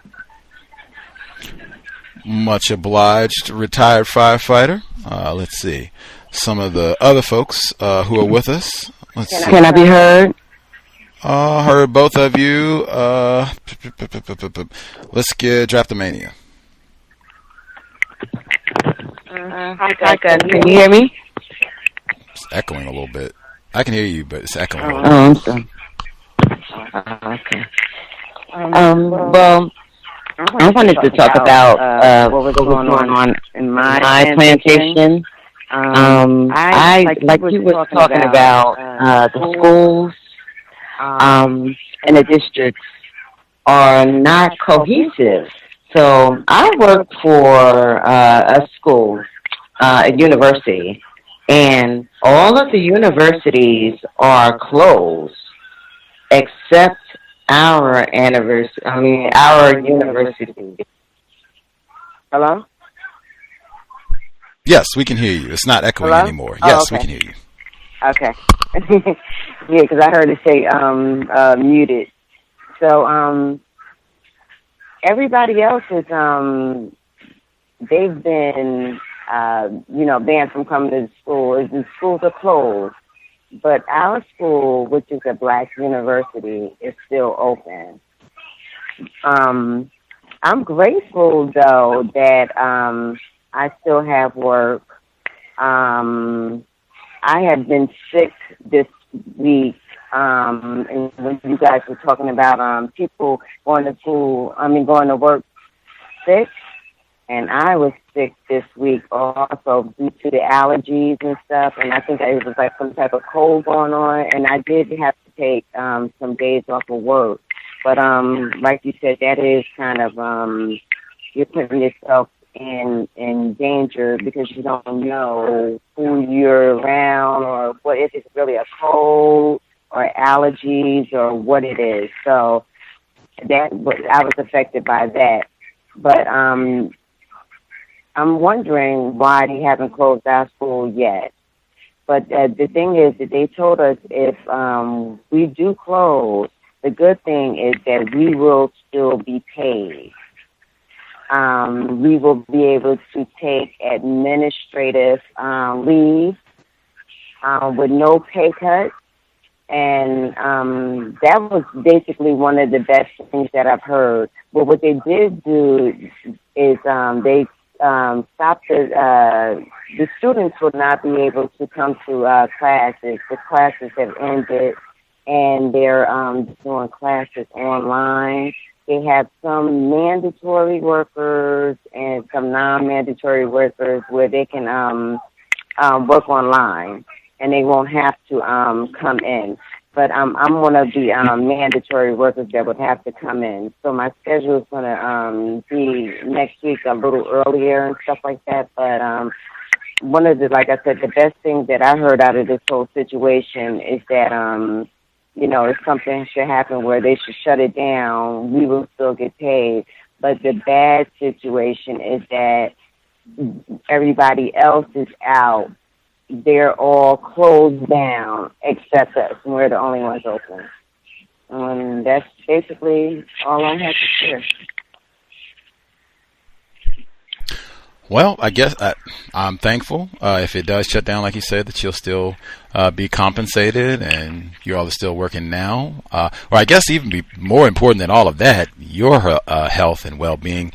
It is, I guess, allergy season, so that just adds to the anxiety of all of this because I think a substantial number of people would be having allergies anyway because it's springtime. Yesterday was the first day of spring, and with all the pollen and everything and the eruption of the plants, a lot of people would be sneezing and stuff anyway.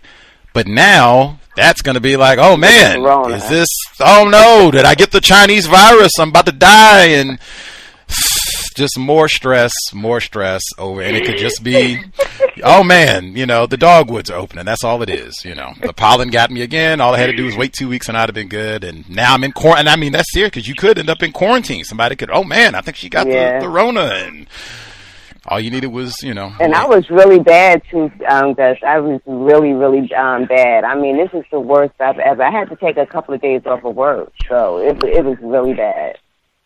Yeah. allergy season is tough sometimes. I had allergies growing up, so yeah, all that pollen can have an impact for some folks. So yeah, take care of yourself. Glad it was just allergies. But yeah, I don't that lack of uniform policy, and that's the same thing that I said. Where with some, I was talking K through 12 before, but I mean college and universities too, where it's just not uniform. Where you can be 2 blocks over, a mile over, a county over, and it's drastically different policies. That just does not make as much sense. It would seem like a lot more of this. It would just be very uniform policy, particularly with schools. With other things, I can see businesses, maybe you can't, tell it. Well, they did in some places. They did. They said that everybody shut down. All the bars are shut down. They did do that in some places. So, yeah, that's distressing. Okay, can I ask you a question? Yes, ma'am. About Sunday, what time does your show start on Sunday? The global Sunday talk on racism, it should be 12 p.m. Eastern, 11 a.m. Central. Oh, wait a minute. Whoop. It's been so long, I'm out of practice. Let's do it again. Scratch all that. All that's wrong. Do it again. All right. 3 p.m. Eastern, 2 p.m. Central, 12 p.m. Pacific. It used to be earlier, and I hated that. I was like, who in the hell put this at 9 a.m.? It's like, it doesn't even matter because I am changing it. So it is 3 p.m. Eastern, 12 p.m. Pacific on Sunday. It's that time so that we can get people, Mr. Fox, who was mentioned already, and some of the other folks from different parts of the world. We have COWS listeners in China who were very eager to share their thoughts on this because they were under quarantine and all of that, and so they had a very different perspective. That's why I said I think it would be very important to, well, it's always, but especially now, very important to exchange views, other victims of racism, other parts of the planet, to just see what they are experiencing. But yeah, this Sunday, 3 p.m. Eastern, 12 noon Pacific, Global Sunday Talk, global perspective on the Chinese virus. Okay, thank you so much, Will. I'll try to take my break around that time so I can tune in for a little while. Yes, ma'am. We hopefully will be here live with no tech issues. Let's see. It was 2 female callers, I think, unless that was the echo. The other female caller that spoke up simultaneously.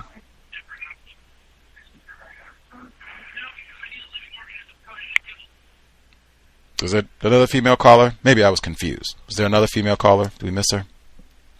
I'm one. I don't know where she went. That'll do. Caller, Bay Area mom. Yes, ma'am. Hi. All right. Well, I'm trying to keep up with the speed limit because there's not a lot of cars on the freeway here. It's a bit scary. Just being, because you almost feel like, can we go outside or can I work? So with me working, it seems like I have to have a letter to show that my services are essential, medical. That's what they call it. My company is staying open. I had a meeting this morning with the whomever owned us, and several other companies. So we have a lot of other companies under this umbrella. And he sounded grumbled and mumbled and stressed. And he's reading this letter from I guess a parent stating how they need the services. So we're still open. Some people may be calling in. Some people aren't. My whole load is called in. I have no children. Last week I went to work, Spanish speaking white people.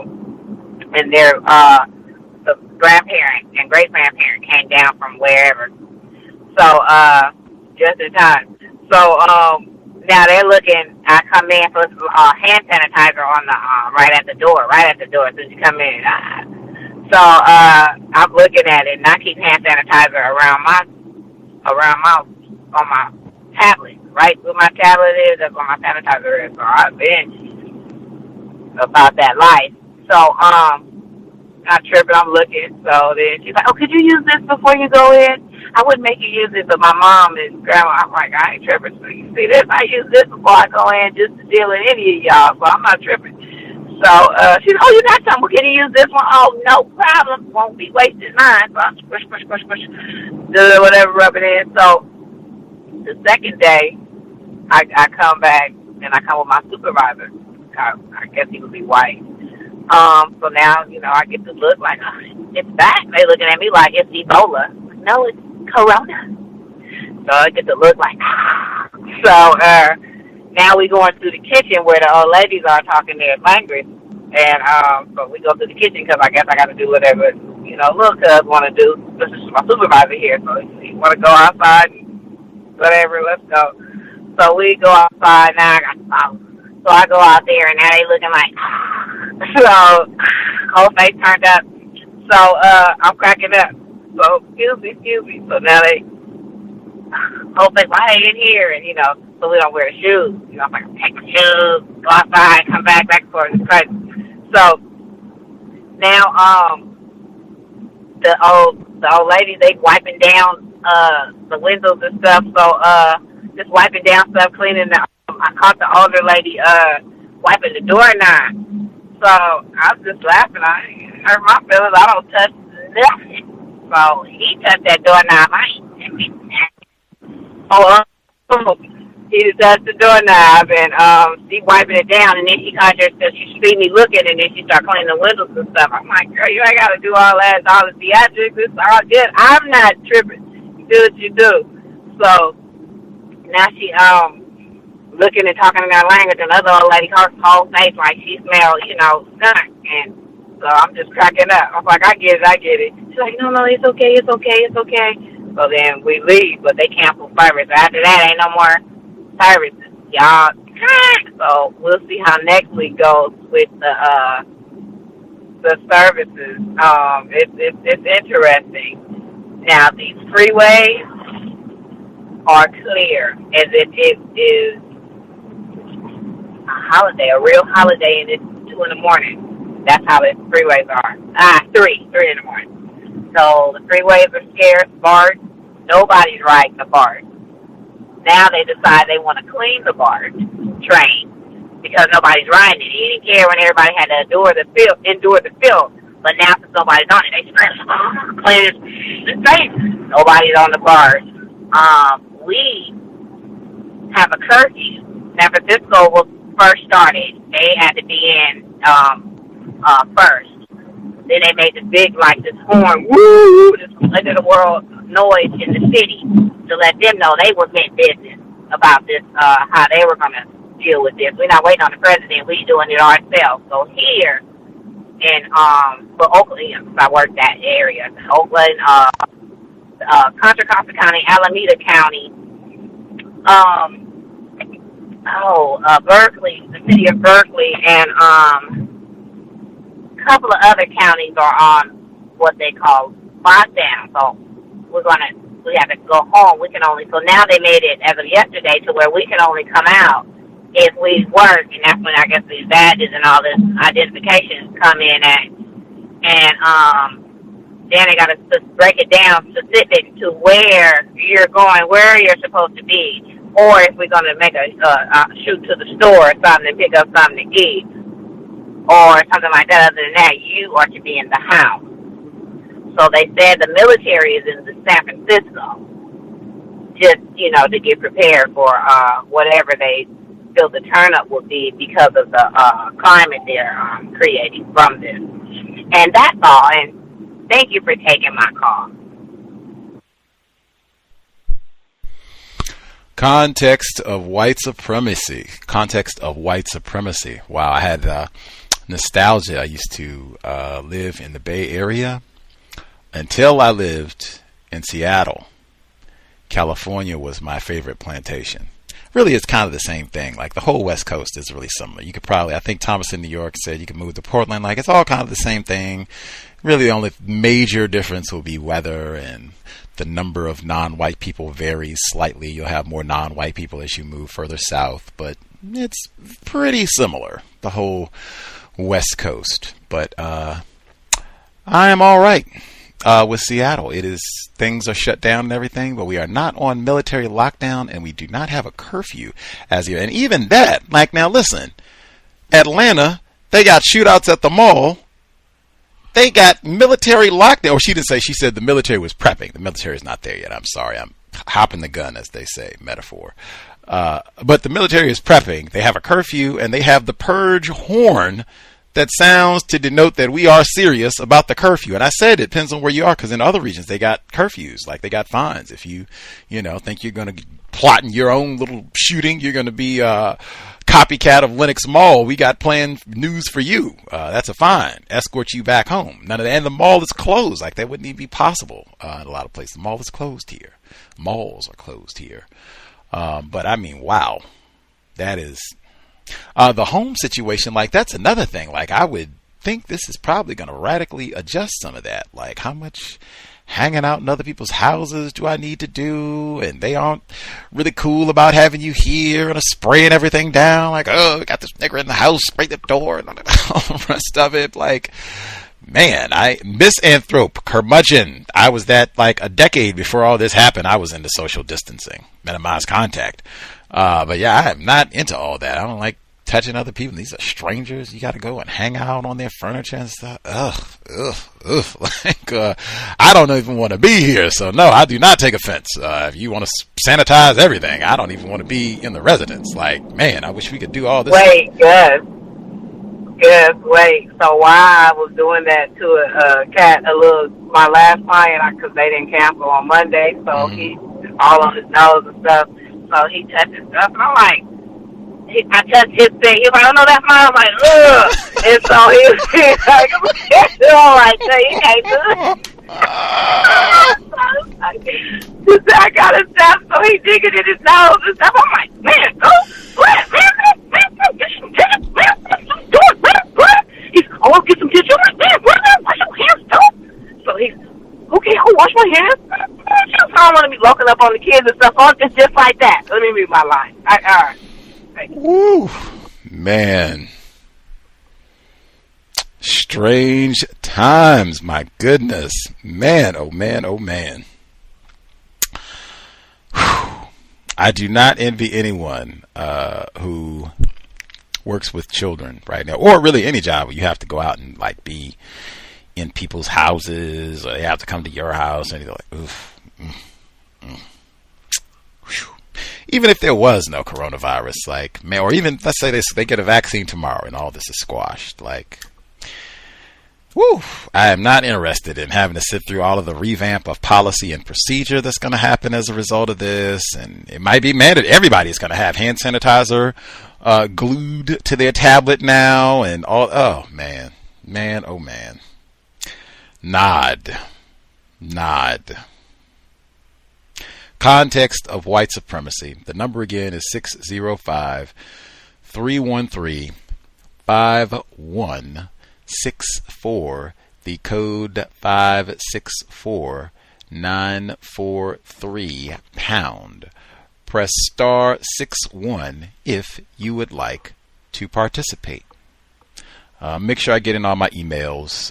Just because we are at apocalypse doesn't mean I get to slack on those. untiljustice@gmail.com. Next person wrote in. Hello, Gus. White male coworker tells Oh, I love a good racist joke. Let's go. White male coworker tells 2 jokes. Number 1, a black man and a Hispanic are in a car. Who's driving? Answer, the police. I love it. I hadn't heard that one before. Did y'all get it? Who's out there in the back seat? You always got criminals, black people. Yeah, okay. He said every time he goes to tell white people that joke, they already know it. That's the same thing I've said every time without fail when I go to tell a white person a racist joke. Oh, I already know that one. Yeah. Me and Dad used to swap that one. Good old days. But they're ignorant about racism. They know all 50,000 of the nigger jokes, but they're ignorant about racism. Let's see. Oh, we got a white person coming on the program. Told you I'm trying to see if we can broadcast. Everybody stuck at home should just broadcast because we'll have a captive audience. White woman coming to the program next week. Continuing. They said, I already know it. He admits every white person knows this joke. Of course. Number 2, there's a Mexican Guatemalan, Ecuadorian in a car. Who's driving? Answer: ICE. Immigration and Enforcement Services. Same thing. Criminals. They're here illegally. Rapists, probably. I just said that's very interesting. Do you have any more?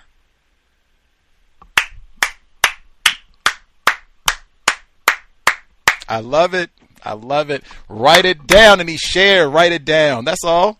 I'm not offended. Jumping up and down. You dirty cracker, and I can't believe you. You got one about the Kung Flu? Keep it timely. That's all. Write them down. Same procedure. Nothing changes. Zombie apocalypse. Same procedure. Ask question. Write that down. We were in the middle of the zombie apocalypse. March 20, 4:15 p.m. Mexican, Guatemalan, Ecuador, ICE. Joke before that. Might even include all the white people know this one. Like I've told this one so many times. Let's see. He said he had plenty. He said he had plenty of them. As soon as he left, I wrote everything down. I'm pretty sure he wants to upset me. More info later. I love it. A+ work. I love it. A+. Make notes. We're not being emotional about all this. Now under these times, you might find, because this is a lot of strain, like, wow, you can't even go get toilet paper. You might not have a job at all, or your hours are reduced, or you don't know what's going to happen, and it changes, This is extraordinary anxiety. And then all these other people, and then you got relatives to worry about, and your children are out. We haven't even talked about that. Your children aren't even in school in some cases. It's a lot to worry about. So, it's a lot of stress. It might be that there are some days where you don't have the same patience that you normally would. That's important to recognize too. And on those days, you get to the bathroom. You take space. Got to go outside. I'm not going to be able to do anything because I might respond emotionally. It might be a day where I'm ready to curse or stomp or whatever it is. We don't even have toilet paper at work. I got to ration toilet paper at home and on the job. My God. Ration your patience. Recognize where you are. You might need to find a lot more spaces to breathe, given the extraordinary circumstances and anxiety that everybody is under. Just being around other people that are stressed, which is everybody right now, that is stressful. So take breaks, go to the bathroom, get outside. It's starting to warm. It's been lovely this whole week in Seattle, so go outside. They said you can do that. You can go outside by yourself. That's still social distancing. And just breathe if you need to get it together. White people's racist tackiness is getting to you. Take space, or just they're hacking it. They're hacking and coughing and not under self-quarantine. Major self-distance. Get outside, breathe, compose, get your mask, sanitize, and then you can get back together. But these are extraordinarily stressful times. Be mindful if your patience is not what it could be, what it should be. Number again, 605-313-5164. The code 564-943#. Press star 61 if you would like to participate. Are there other folks we missed totally? Other people who have a hand up that we've not heard from at all?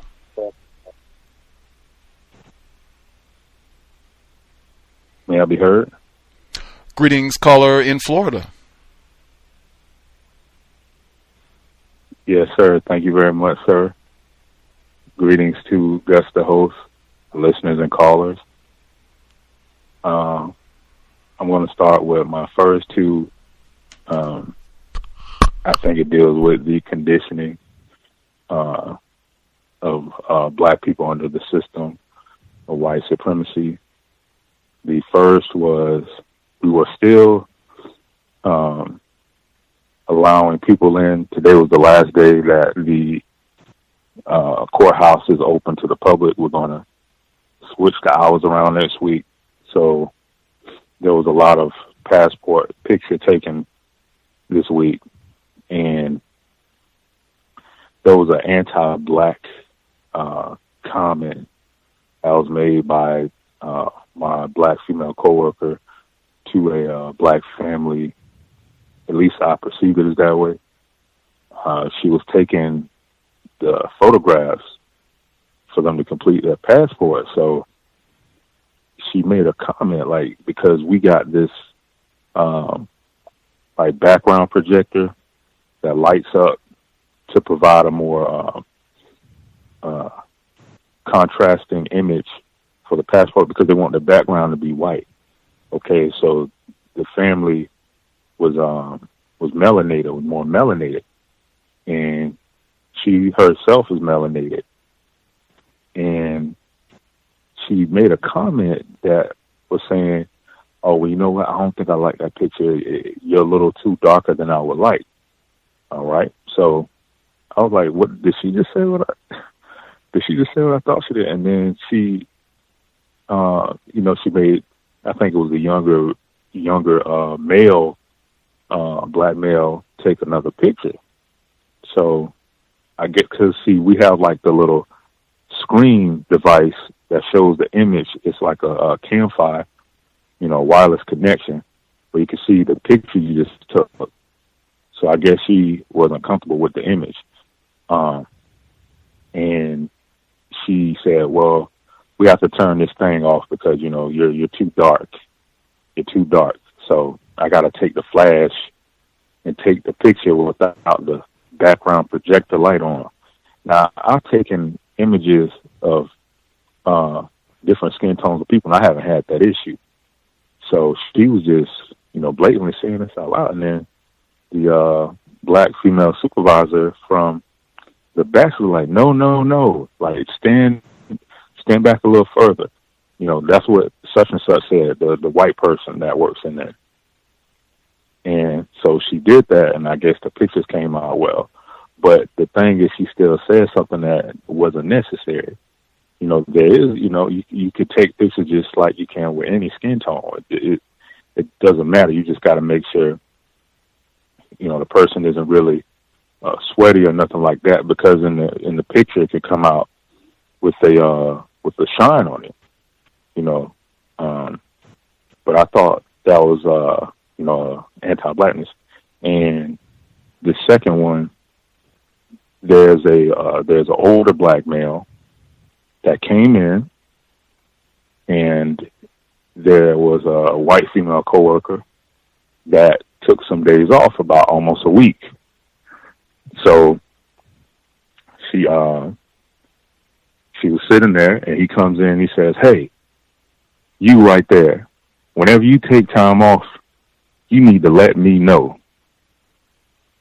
And because see him right there, which is me, all I get out of him is a wave. And I did my wave. And I say, it's codified. That was a statement I made. So I don't know if people understood what that meant. So, and yeah, he just waves. That's it. That's all I get out of him. And she right there, she just does whatever she does. But I missed you. Okay. You got to let me know these things. And, she's just laughing all over the place, because she's absorbing so much of his attention. And upon exiting, he says, "You're like my child. You just have to let me know these things." You just add more emphasis and making her more revered than she should be. But of course, she's revered because she's, a white person. So that was my second one. And my next few has a lot to do with this COVID-19 / coronavirus. Let's see. The third one is I was walking down the hallway doing the route, going to the judge's offices. So it was some white people talking in the hallway on the 4th floor, and this white woman, okay, she had a bottle of the Lysol disinfectant, and when I was walking by, she held it up as though she was going to spray it at me, okay? But she didn't press it. But she was like a few feet away. So she was like, "Hey, we got to be careful." And I just kept walking. So they was speaking to each other. So that was an act of racism. And my fourth one is that I was walking past that same nefarious sergeant that was talking about the shank. He made a comment to out of all of his officers, the black officer he was leaving the building. This guy says, don't go out there and catch corona. And I ain't talking about the alcohol kind, meaning like, the beverage or whatnot. So that was one. It was a white man. He was sitting down with the black female coworker of mine. And he said, you know what, I'm here to get clemency. And, I need to get my gun permit because we have this zombie virus going on. And she did not want to repeat what he said. But any other time they're making comments about other customers and the things, I'm like, that's pretty extreme thing to say. A zombie virus. And I got this call from a white woman, and I think she was down in retired firefighters area, Miami-Dade County, and she was an elderly white woman. All right, so she was saying, I just need a copy of my divorce, and I said, okay, do you want me to apply the certification stamp so I could send it out to her? And then she needed to send it to the Social Security Administration. So there was a person in the background talking that I guess had an accent, a non-white person. You're supposed to be here helping me. That's what she's saying. You're supposed to be here helping me. And then she's telling me, she said, sorry about this. I don't want you to hear this in the background. This person, he just left me. He's only getting paid $3.12 an hour, something like that. And he's just not doing his job. So she's totally off the subject. So I'm trying to get focused on getting her the copy and say, hey, it's going to be $4. All right. So now when a white person is saying something racist, I let them talk. All right. So she said that first, she said, my phone has caught coronavirus. Okay. And I can't find anything on my phone. Everything's deleted, all of my contacts, my text messages. Like, what do I have to do with this? And she goes on to say, these Haitians, I can't stand them. They're controlling and running everything. Haitians. All right. And she stops and says, oh, I'm not a prejudiced person, sir. And I thought about that sound clip. I am not prejudiced. Okay. So she says, I'm not a prejudiced person, sir. And these Haitians, they killed my husband. So all of this stuff she's saying. So I finally get the person to pay for the divorce decree. And, I get off the phone and I made sure I documented that. And there was one last one on it where a white supervisor from another department was saying about the so-called, I guess, coronavirus, that, this should have stayed in China. Why didn't they, kill off some of their population with this? Why did they bring it over here? So the black female asked me a question, why would you say something like that? I said, because they're not white. That was what my response was. And that's all I have for now. Thanks for allowing me to speak. Whew. Much obliged, caller in Florida. According to the information we received this evening, we have been misinformed. The patient X is in Chicago. It's a white woman who's been hacking for about the last 3 months. Started in Illinois and spread out from there. But neither here nor there. Let's see. There's so much in historic time. Now, the folks that came in, you said there was a run on passport photos. What do they know that I don't know? Like, I thought the border was closed. Where are they going? Like, what? I don't understand. It takes like a month to get the... It took a month when I got mine. That was pre-corona times. At the beginning of February, it took a month.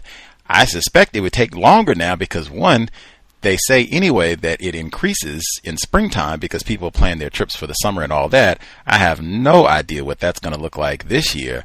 I suspect it would take longer now anyway because people are not working. I don't know if there's anybody at the State Department who does all the paperwork that has to happen with, clearing for the passports. So where are they going? The folks that are coming to get this, I was thinking maybe if the zombie apocalypse hits really hard here and there's a safe haven, a little island someplace that you could fly to, and then flights are a quarter now. So you get on a plane and fly someplace and just be hiding out on the island, but you would have to have a passport. It's okay, maybe that's what they're thinking. But yeah, I don't know where they closed the border. Yeah, people have to tell me something on that one, the run on passports. I was thinking a while, I feel like a loser for having it and now the border's closed, but then I guess it's better to have it and not need it or be able to use it as opposed to not having it and then whatever happens. Let's see. The Lysol, I feel like or black people in general are always being threatened with violence. Casually, directly, it happens so regularly. We've had so many people talk about being physically assaulted in the workplace. We had the sergeant before you mentioned he was going to shank you. This female is coming in the hallway and she is going to give you a spray with the light. I mean, they say not to point that at people. I thought I've read that on the label. Don't point that at people's eyes. Oh man, you could burn somebody really bad and this is not a toy. I think that's written on the label. Maybe I'm, ignorant. I'm not the best at reading. But it's always some sort of allusion to violence. That is the system of racism, white supremacy. You have to be real careful about that at all times. And it's always some justification. And the jokes, that's why I even say with those racist jokes, a lot of times it'll be jokes about violence towards black people. Even that criminalization, if you're in the back of a police car, that's violent. Like a police arrest, that's a violent thing frequently. Directly, indirectly, having your freedom taken away in such an extreme manner like that is violent. Anyway, squirt you with a lot, that is an act of violence, in my opinion. And again, all of these, you can reverse them now. I believe our caller at the courthouse here has said, people say, oh, you're so intimidating. My goodness, he's such a big guy. You lift weights or something? Like, my God, he looks like he could knock a whole building down with one pinky. And they say that about him. I've heard that about a lot of black people. Dr. Curry's talked about that, the man not, all of that. It'll be reason to justify this sort of behavior. We've got to, because he's menacing. He's a big fella. See him? I got to have my shank at the, I got to have my nigger knock. He might say something. He might do something. I got to be at the ready. That's black people in the system of white supremacy. Let's see. The catch corona. Just the fact that he said, I don't know how many black people work, in that position, security there, what have. I think he might have said he was the only one. But if they, I don't think this is a position where it's just tons and tons of black people there, that you would single out like the one and only or one of the few black people. And again, we're not even being professional. Let me say that again. When I hear people say, man, black people just ain't taking this serious. They're just running around acting crazy and turning, it's not taking this serious. In comparison to who? We're at the courthouse. Again, we're not at Jack in the Box. We're not at McDonald's. I would expect them to be cutting a fool. We're at the people are coming here to get death certificates, marriage licenses, passports, important documentation, take out a restraining order on somebody. And we got officers of the law, court officials. Now, mind, don't catch the Rona now. What kind of example is that saying? Like, are you taking this serious? Like, and why are you signaling out a black person? Even, the way that you said it, don't catch the corona, that almost has like a sexual thing. You say that, don't catch the clap. Maybe that's just me. You all can feel free. Gus, you're acting crazy. Maybe you caught the corona, talking crazy on here like that. But that sounds like, don't get out and get in any trouble now, messing around and, you're being caught. Yeah, it doesn't get any better than Taggy. Triple T's. Now the photos. In a previous lifetime, Gus T Renegade did some photography work, like the whole nine, taking photographs, developing the photographs, doing the prints, like all of it. And so in my training for all of that, I I do remember a white man, I would say suspected racist, but I met this white man at a time when I was extremely ignorant about white supremacy racism, and I'm ignorant now. But I mean, like, woo! Couldn't spell Neely Fuller Jr. or racism. This white man I thought was racist then, so,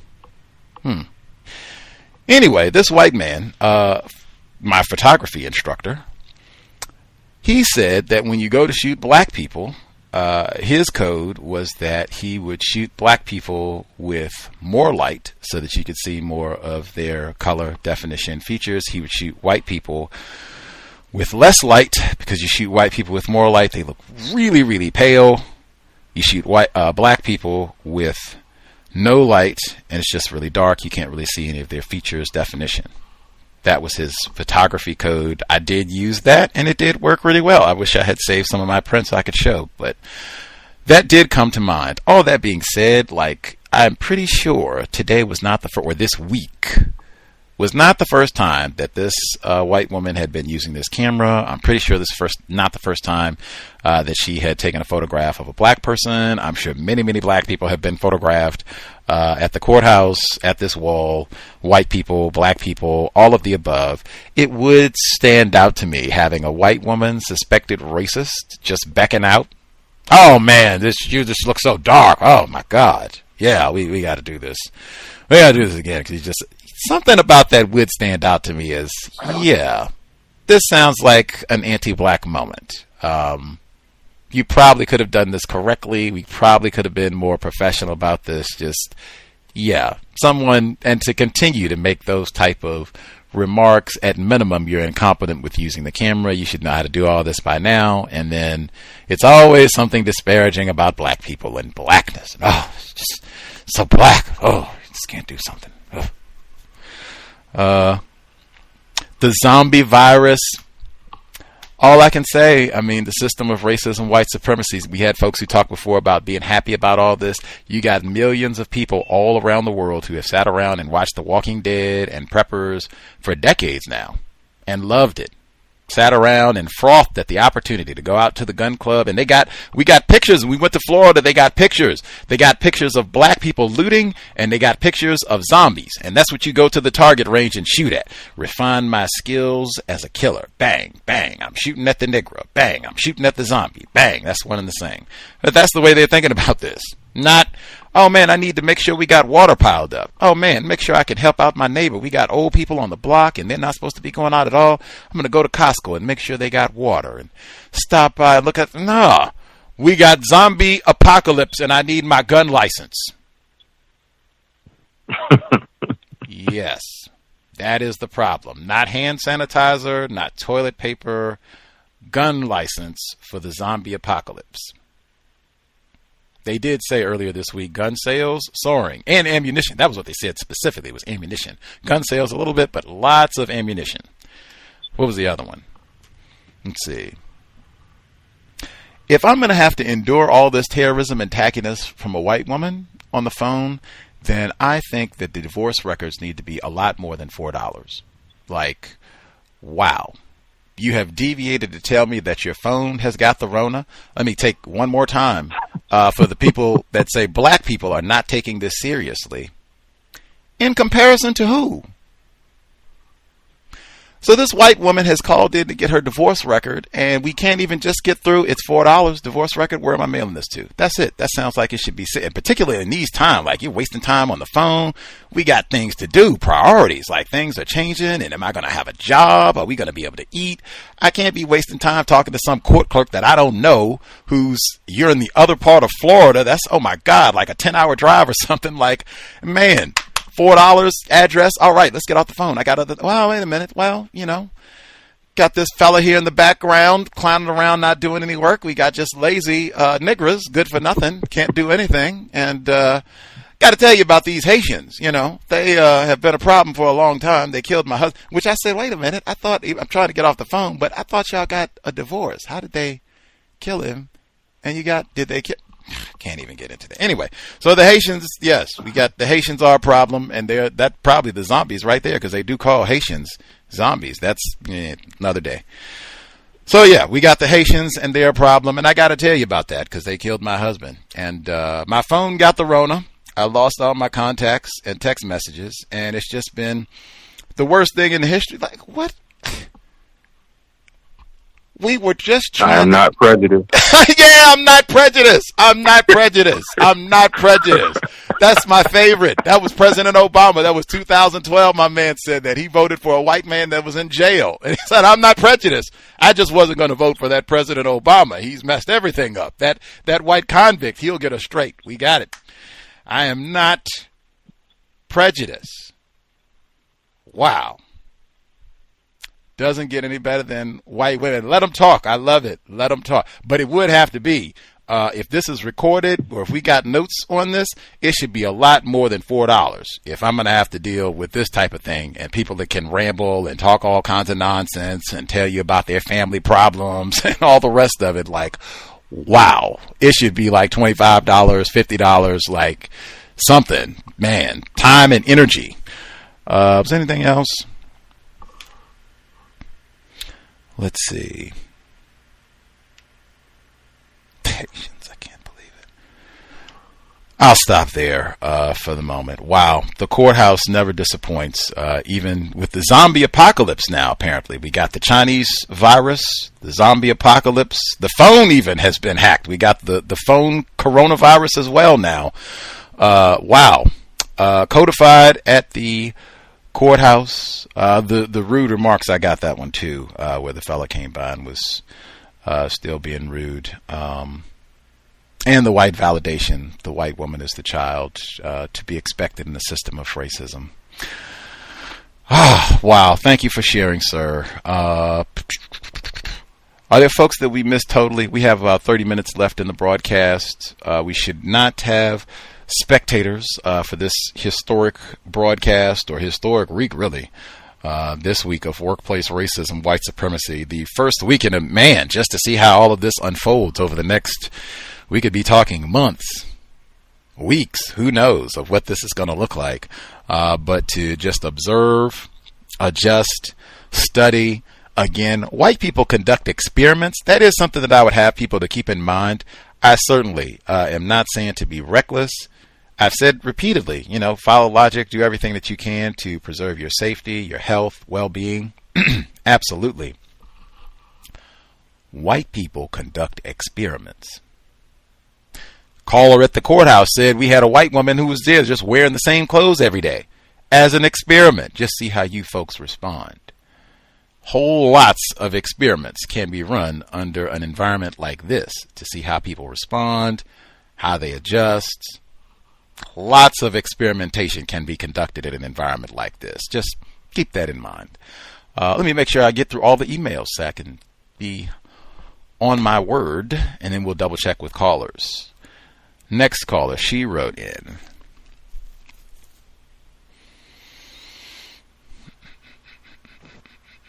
The coronavirus has heavily impacted my plantation. We are socially distancing, so the majority of staff are working from home. The racist suspects appear to be concerned about the effects of isolation. They've been excluding me from some time a variety of ways, so it's nothing out of the ordinary for me. They've been excluding me for some time in a variety of ways, so it's nothing out of the ordinary for me. Before our bosses made the decision that the staff should work at home, I observed the race soldiers in my team use the coronavirus as an excuse for not working. The majority of them literally spent a whole day discussing the virus, watching broadcasts on the virus, reading articles on the virus, and having more conversations about the virus. I carried on working. The government has introduced a number of restrictions which are impacting how the company I work can operate, so I had to speak with a colleague in another team about whether or not projects can be completed. He couldn't resist the opportunity to practice racism, of course. He started talking about pollution levels in China dropping. Apparently, scientists have taken aerial views of the country, and much of the pollution has cleared as a result of the coronavirus impacting on their industries. I stayed silent and listened.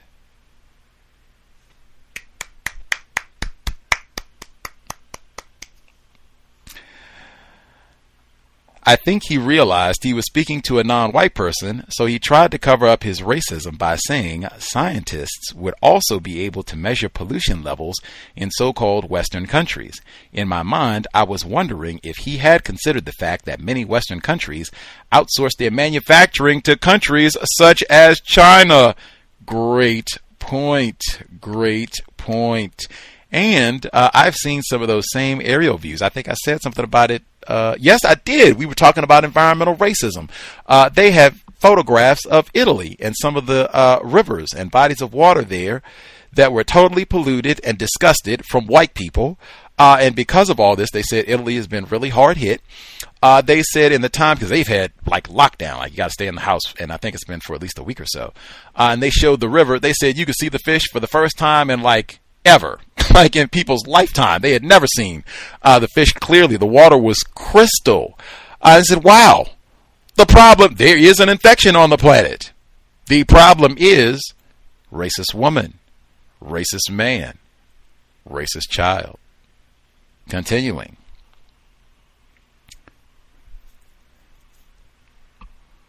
Before we were told to socially distance, I spoke to a colleague who mentioned she had been out of the country over the weekend. I asked if she was not worried that she would not be able to return. She said no. Had to be a white woman. She also mentioned that she was planning to take another trip out of the country in a few weeks. This has got to be a white woman. This led to a conversation about the parts of the world affected by the coronavirus and those restricting travel in and out of the country. I mentioned that countries in Africa were not as affected, probably due to the heat. She then scoffed in what seemed to me a racist fashion. I then explained that the scientists advising the government in the country that we live in had initially said they expected the virus to reduce its rate of infections as the weather warmed up, similar to the rate of winter flu infections. Her response was that it's all very confusing. I got the sense that her scoff meant either there was no way that disease-ridden place called Africa could have a lower rate of infection, or that she was thinking I was an idiot, or both. I was annoyed with myself for giving her I'm sorry, the both. I often feel the both is applicable when a racist suspect is talking to me, the disregard of whatever I have to say, and this nigga doesn't know what the hell he's talking about. Like, absolutely, it is both. Anyway, I was annoyed with myself for giving her the additional explanation. It won't happen again. That is what I love about counter-racist codification. I say that all the time when we get excited and we want to name the coon of the week, the Sambo of the decade, and get ready to critique another non-white person. The non-white person that you can give the best critique of is yourself, because you know all of the errors, and I mean all of the details about where you made a mistake at and what you didn't quite say correctly. You know all of that. You are the person that you can critique the best. So if you want to get to some self-improvement, you want to get to sticking that finger out and you out doing the right, hey, start at home. I've also overheard race soldiers talking about having to get used to washing their hands more often. It's been fascinating. My man in New Jersey, he's pointed out repeatedly, soap is not selling out. Toilet paper, hand sanitizer, they said wash your hands repeatedly. I heard him say wash your hands is better than hand sanitizer repeatedly. Soap is stacked high on the shelves. Context of White Supremacy. Fascinating times indeed. Lots of experiments can be run. You can even think of some experiments yourself that can be run in these times. It could be a question sometimes, just a question to ask. Anything. Think, invest. Fascinating times. Other folks have comments. Make sure if we have people that we have not heard from at all, if you have commentary, observations, questions, please do not wait until the last 5 minutes. Like, please. We have about 20 minutes left. Go ahead and get your hand up if you think you want to participate. The waiting until the last 5, like, man, that is not cool. We have all been captive. It's not like you got anywhere to go. Well, I take that back. I guess if you're in Atlanta, you could be at the club. So for the people who are on lockdown, you don't have anywhere to go. For the people who should be on lockdown, you should probably stay home and not be at the club. Folks that have other comments, particularly people we've missed completely, proceed.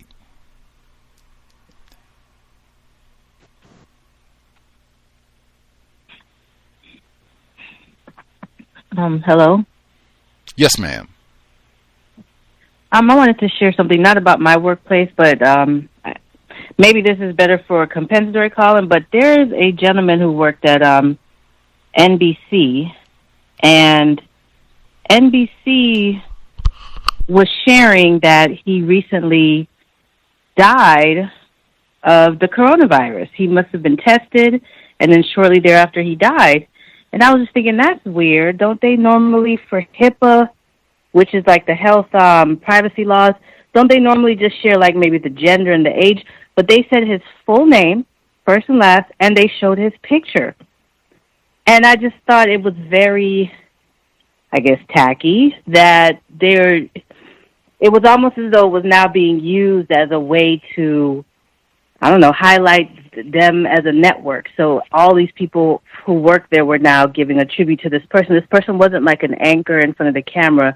They were somebody behind the scenes. But all of a sudden, everyone now at NBC is giving this tribute and holding up this person, posting their picture and their full name. And I just thought that was kind of odd. I don't know if anyone had seen that. And I just thought, like, if I passed away at my job, I don't know that I would want that. I don't know. It just seems very odd. I hadn't seen any of that, so I'll have to reserve comment till I can check out some of that. I guess I do from time to time if someone dies, if it's a colleague at a network or something, where they'll do a tribute or post photographs or something of that nature. But yeah, I would have to see what this looks like and all of that to even give any logical commentary. So yeah, if anybody else has seen that, feel free. Other folks, or actually, pause. Another person wrote in for workplace racism. I don't have much of a coronavirus update. I started working from home in a seasonal position in January. Nothing has changed. In fact, I'm working now. It's usually slow on Fridays. They did decide to give paid time off to us seasonal employees if we have issues with our health or family's health related to the virus. Also, I may be extended due to the federal tax extension announced today. Oh, that's right. It's extended, I think, by several months, which again, in my lifetime, I have never seen an extension for taxes. Like, I just don't remember that, like, ever. Months of extension. If anybody else, if you recall, like, where they shifted tax season, like, dramatically like this, I do not. Like, hey, white people can change whatever the rules when they feel like it, particularly if it is about justice, getting people the help they need. Oh, yeah, we can do that. Anything can be done.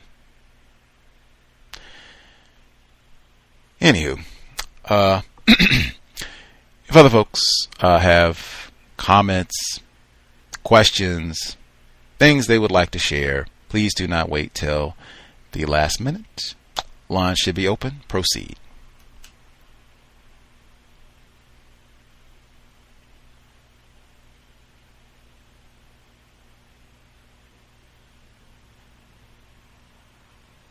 Oh, wow, folks are rating. The tax thing threw me out. I was so caught off with the taxes. I finished her last two paragraphs for other observations. So she ended last paragraph. She's talking about the taxes. She may be extended because they're extending tax season. Wish me luck. I have had generally good reviews so far. This company heavily relies on numeric metrics, and so far okay. I have another job, and they had a meeting yesterday. I didn't go due to the virus, but that was my choice. Intelligent. I had most items before the stores went empty because I try to stock up when things are on sale. Here in Seattle, the stores are not empty. Toilet paper is not quite as full as it usually is, but the stores are not empty. I posted pictures. I had like a really exotic fruit bowl assembled. I had purple tomatoes and blood oranges and all kinds of wacky things, like all organic. Like I didn't see any shortages of it. Like I said, it was toilet paper was not as full as it usually is, and spaghetti sauce was not as full as it usually is, but they did have spaghetti sauce, and they even had a sale on spaghetti sauce. So, but yeah, they haven't had empty stores here. Anyway, I tried to get my mom to leave New York City and visit me here in Georgia before the New York City shutdown. I figured she could at least get some fresh air in the backyard. Back to spectating because I am working. Have a good evening all. Female caller from Georgia. They did say that. I want to make sure I get that in as well. I've heard that from numerous reports. I am not a medical doctor. I am not qualified to give Chinese virus suggestions, advice. That said, I have heard repeatedly that going outside does not violate the social distancing. That if everybody is fine, healthy, they don't have any symptoms or what have you, if you're outside and you're about 6 feet apart or what have you, that is fine. You all could be together sitting on the back porch. You could take a hike together. You could walk together, whatever. You could just stand and talk outside. That's fine. You're getting some fresh air. Like I said, here in Seattle, it's been sunny this week. So you could sit outside or stand outside or walk outside, run, I guess.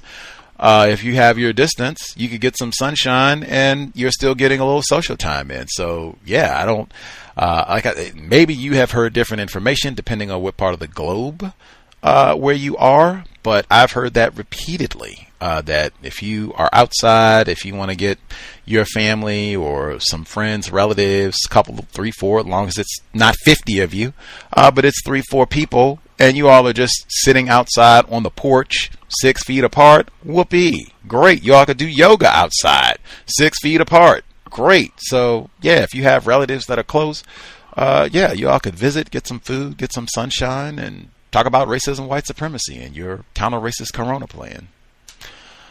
Any other comments, observations, questions folks want to make sure they share?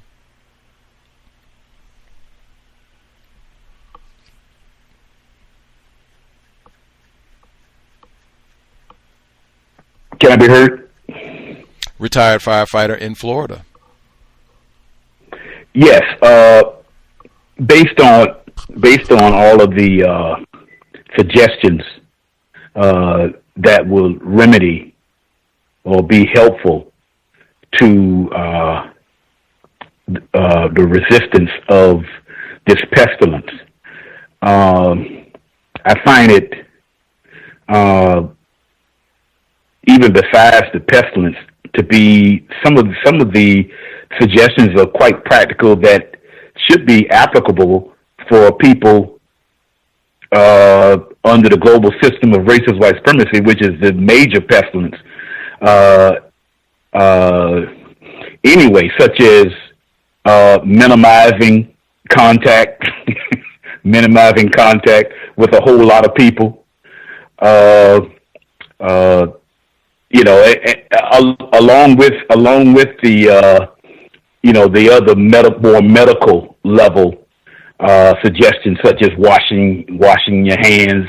In other words, the barrier would be cleanliness between yourself and someone else, that sort of thing. But especially the whole idea about the abundance of contact, of being around a whole lot of people. I would find that to be logical before or after something that I think is an artificial pestilence. That was, artificial meaning it was created by some particular person or persons. Does that make sense? Minimize contact. Yes. Yes. Mm-hmm. Mm-hmm. Absolutely. That's what I said, how I started the broadcast this evening, that your counter-racist code, in my view, you can evaluate the effectiveness, how solid your counter-racist code is when there is an extreme event. And I think this was absolutely qualified. Do you have to make a whole lot of adjustments? Or are you able to for the most part, you're able to do a lot of the same things. In my view, you have a really solid counter-racist code if you don't have to change a whole lot of things. Like the zombie apocalypse breaks, and you're still doing most of the same things that you did in terms of your counter-racist code. That is solid. When you have to go and switch up everything, when your code before was you had to go and kiss everybody to start the day and give them a big hug, and you had a 5-minute secret handshake with everybody, well, maybe your counter-racist code had some problems to begin with. Because I'm not a touchy-feely type of person anyway. My attempted mother used to tell me that she would have to go out of her way to hug me because I wasn't the one who was really, that type of person to be, quote unquote affectionate. I think that's the word for it. But I would like to take, do some homework and state and come up with the answer to have the reduction between non-white people, especially who are classified as black. Has there been a reduction in the murder rate between ourselves or assault? I would guess that it has actually gone down because of this collective practice. Or it's either that, or the news is kind of like disregarding those type of stories, and I could be wrong in just specifically talking about this pestilence, but I would not be surprised if the rate on how our reaction to racism, white supremacy, which is negatively impacting on each other, has probably went down. The rate of it has probably went down. I could be wrong. Just a thought.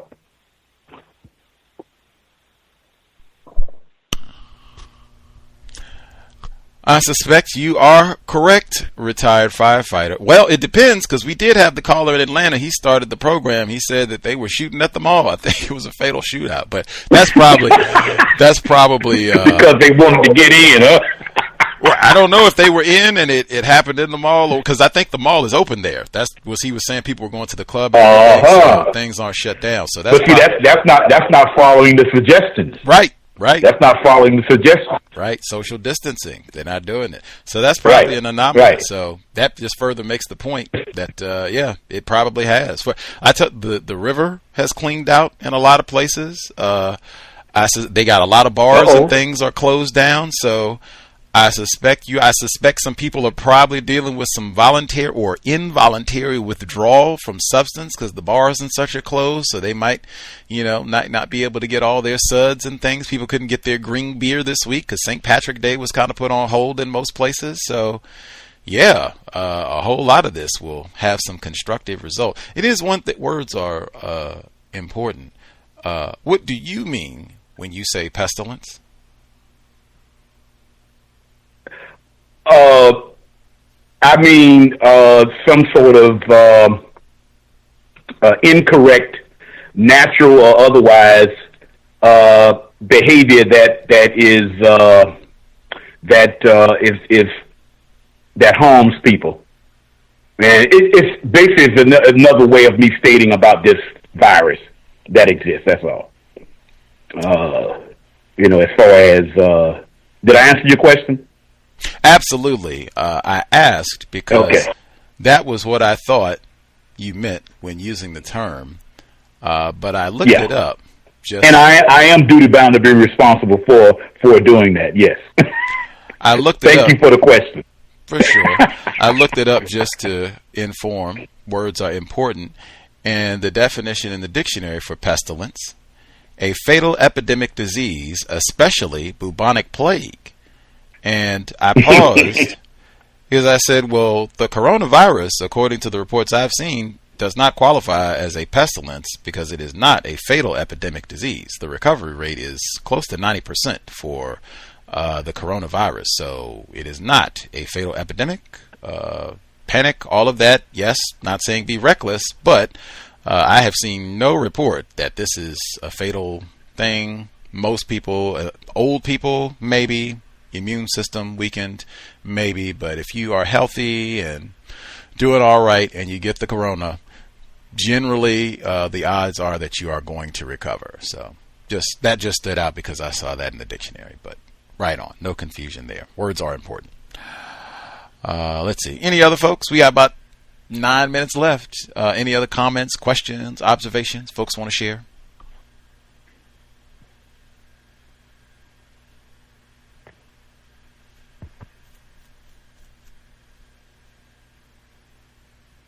I'm very anxious to hear how attempted parents have been impacted by this. Maybe we'll get an opportunity to discuss that tomorrow for workplace racism or the compensatory call-in to hear how it's impacted. And they're not in school and all the rest of it. I know here I've been seeing children. They are not social distancing at all.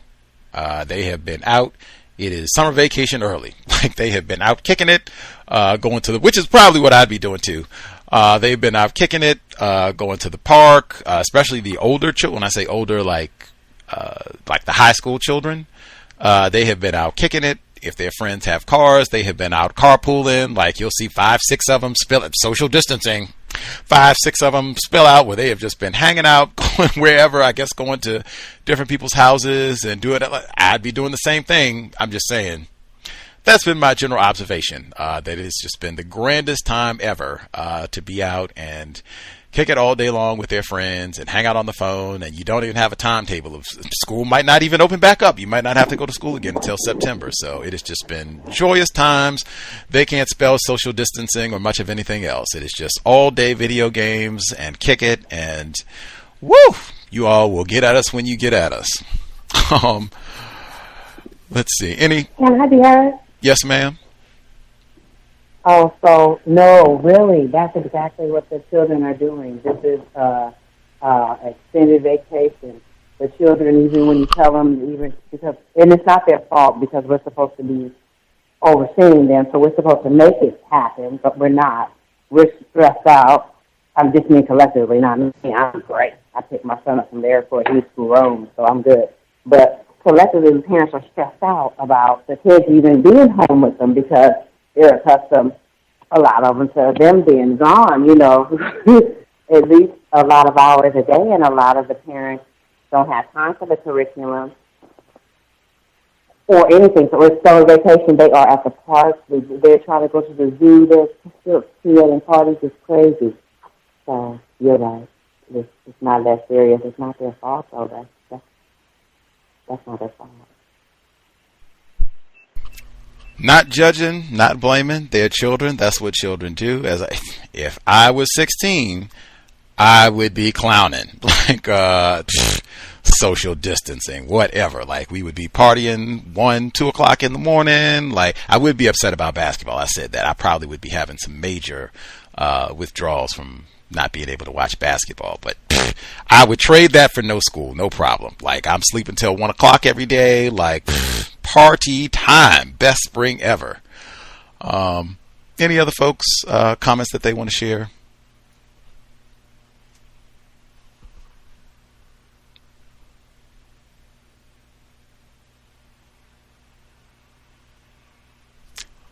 Will be fascinating to see how all of this unfolds. As I said, or I was almost going to call it workplace racism. The global Sunday talk on racism should be this Sunday,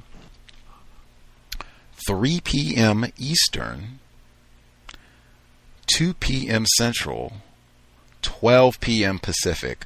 I'm really looking forward to having this is B. She's back. So I thought it was somebody who had waited and tried to sneak in on us at the last minute, but he was already with us. But yeah, waiting, super excited and looking forward to Global Sunday Talk this coming Sunday to hear from Black people in different parts of the known universe, different parts of the planet. What are they seeing? What's the school situation there? I think that is an opportunity to learn a lot. We try to do that anyway. That's why we've had the Global Sunday Talk for a long time. That's, I think, constructive under any circumstances, but particularly for something like this, Oh, yeah. Like, I'm trying to talk to as many people as possible. Like, what are y'all seeing down in Brazil? What's happening in China? Like, England, France, be in Toronto? Everybody. Let's hear it. Like, information. Like, let's try to make sense of all of this chaos and confusion. Be in Toronto. Hi, Gus. Yes, ma'am. Yes, thank you, Co.W.S listeners. Sorry, I just literally got off of work right now because there was another incident that I needed to deal with another restraint. But all is good. I'm not further injured, thank goodness. But yes, just wanted to say greetings to you callers and listeners, and just continue to stay safe and practice your code while working in the workplace and in your day-to-day life. And thank you, I leave the line. You said restraint. Did you get like a respirator and gloves and, I mean, if you have to touch someone physically? Unfortunately, no. There is the personal protective equipment, or PPE, for the restraint. If it's not an open wound, it doesn't require the gloves. I know that amid the COVID-19, there would be the gown, the gloves, the mask, the N95 mask, not the regular surgical mask that would be included. But in this case, because no one at the residential home that I work at has been deemed as having COVID-19, then the personal protective equipment is very minimal. In this case, I was dealing with a client who was aggressive behavior. So that was my situation in particular. Much obliged, be in Toronto. I'm glad no injuries, and you are off work now. You can go home and rejuvenate, get some rest, get some water, take some time to decompress, detoxify from all that. But wow. I guess I'll ask real quick before I let you go, and we'll take up all your time. How do you feel about that? How do you feel about that? Them saying, hey, did they test everybody? I guess that'd be one. So did they come to this conclusion? We tested all of the patients. Nobody here has the Rona. You're safe. You don't need all that extra equipment. Just follow the normal protocol. Or was this just nobody here has symptoms? And then the other part is, how do you feel about that? Do you feel like your safety has been compromised? Like, just what is how do you feel about that? I feel that my safety has been compromised a lot of ways, both by this COVID-19 and by the aggressive behavior. For the COVID-19, there were some residents that I had brought personally to the walk-in clinics and to their doctors, and according to their physicians, they don't have the virus, even though I wasn't advised as to whether or not they would actually be testing for it. In terms of staff coming in there, now there's two staff. There's a white male and a white female that are both coughing and working away while on the job. And I, asked questions about, like, is there anything we should know about? However, the interesting thing with Canada is that you, and I'm sure with other places as well, you have a right to privacy for personal health. So, say even if someone was diagnosed with AIDS and they were a health professional and they're treating you, they're not obligated to inform you that they have this diagnosis. So even if they had the COVID-19, they were diagnosed, they are not obligated to tell you or I as to whether they have it at the workplace. However, if something comes about where it's contracted in, then it's something that I can state that I should have been notified and had the appropriate protective procedures and legal implications in place as a result. But because of the Privacy Health Information Act, part of the larger act of HIPAA, which is to deal with the privacy of information, even if they were tested by their doctor, they don't have to notify the rest of the staff or if it's the workplace, although they should. Wow. That is crazy. Like, if it were normal circumstances, be like, oh, but this is way beyond normal protocol, unless I have been misinformed. They said Ontario is, a hot spot. They're teeming. Got lots of cases here. Like, what the hell? Like, how can we have people here That's why I said it's been so disjointed, the response. Like, in some places, that is grounds everybody is going to be quarantined. The coffin folks, the people that have been exposed to them, like, you're all getting tested, and all the rest of it. And I thought that was such a brilliant response. My health has been compromised both by the health protocols or lack thereof, and the aggressive, violent behavior. Like, absolutely, lots of ways that our health is compromised, and health was compromised way before the Chinese virus. In fact, Dr. Frances Cress Welsing, she used to say all the time, none of us qualify for black mental health with this system anyway.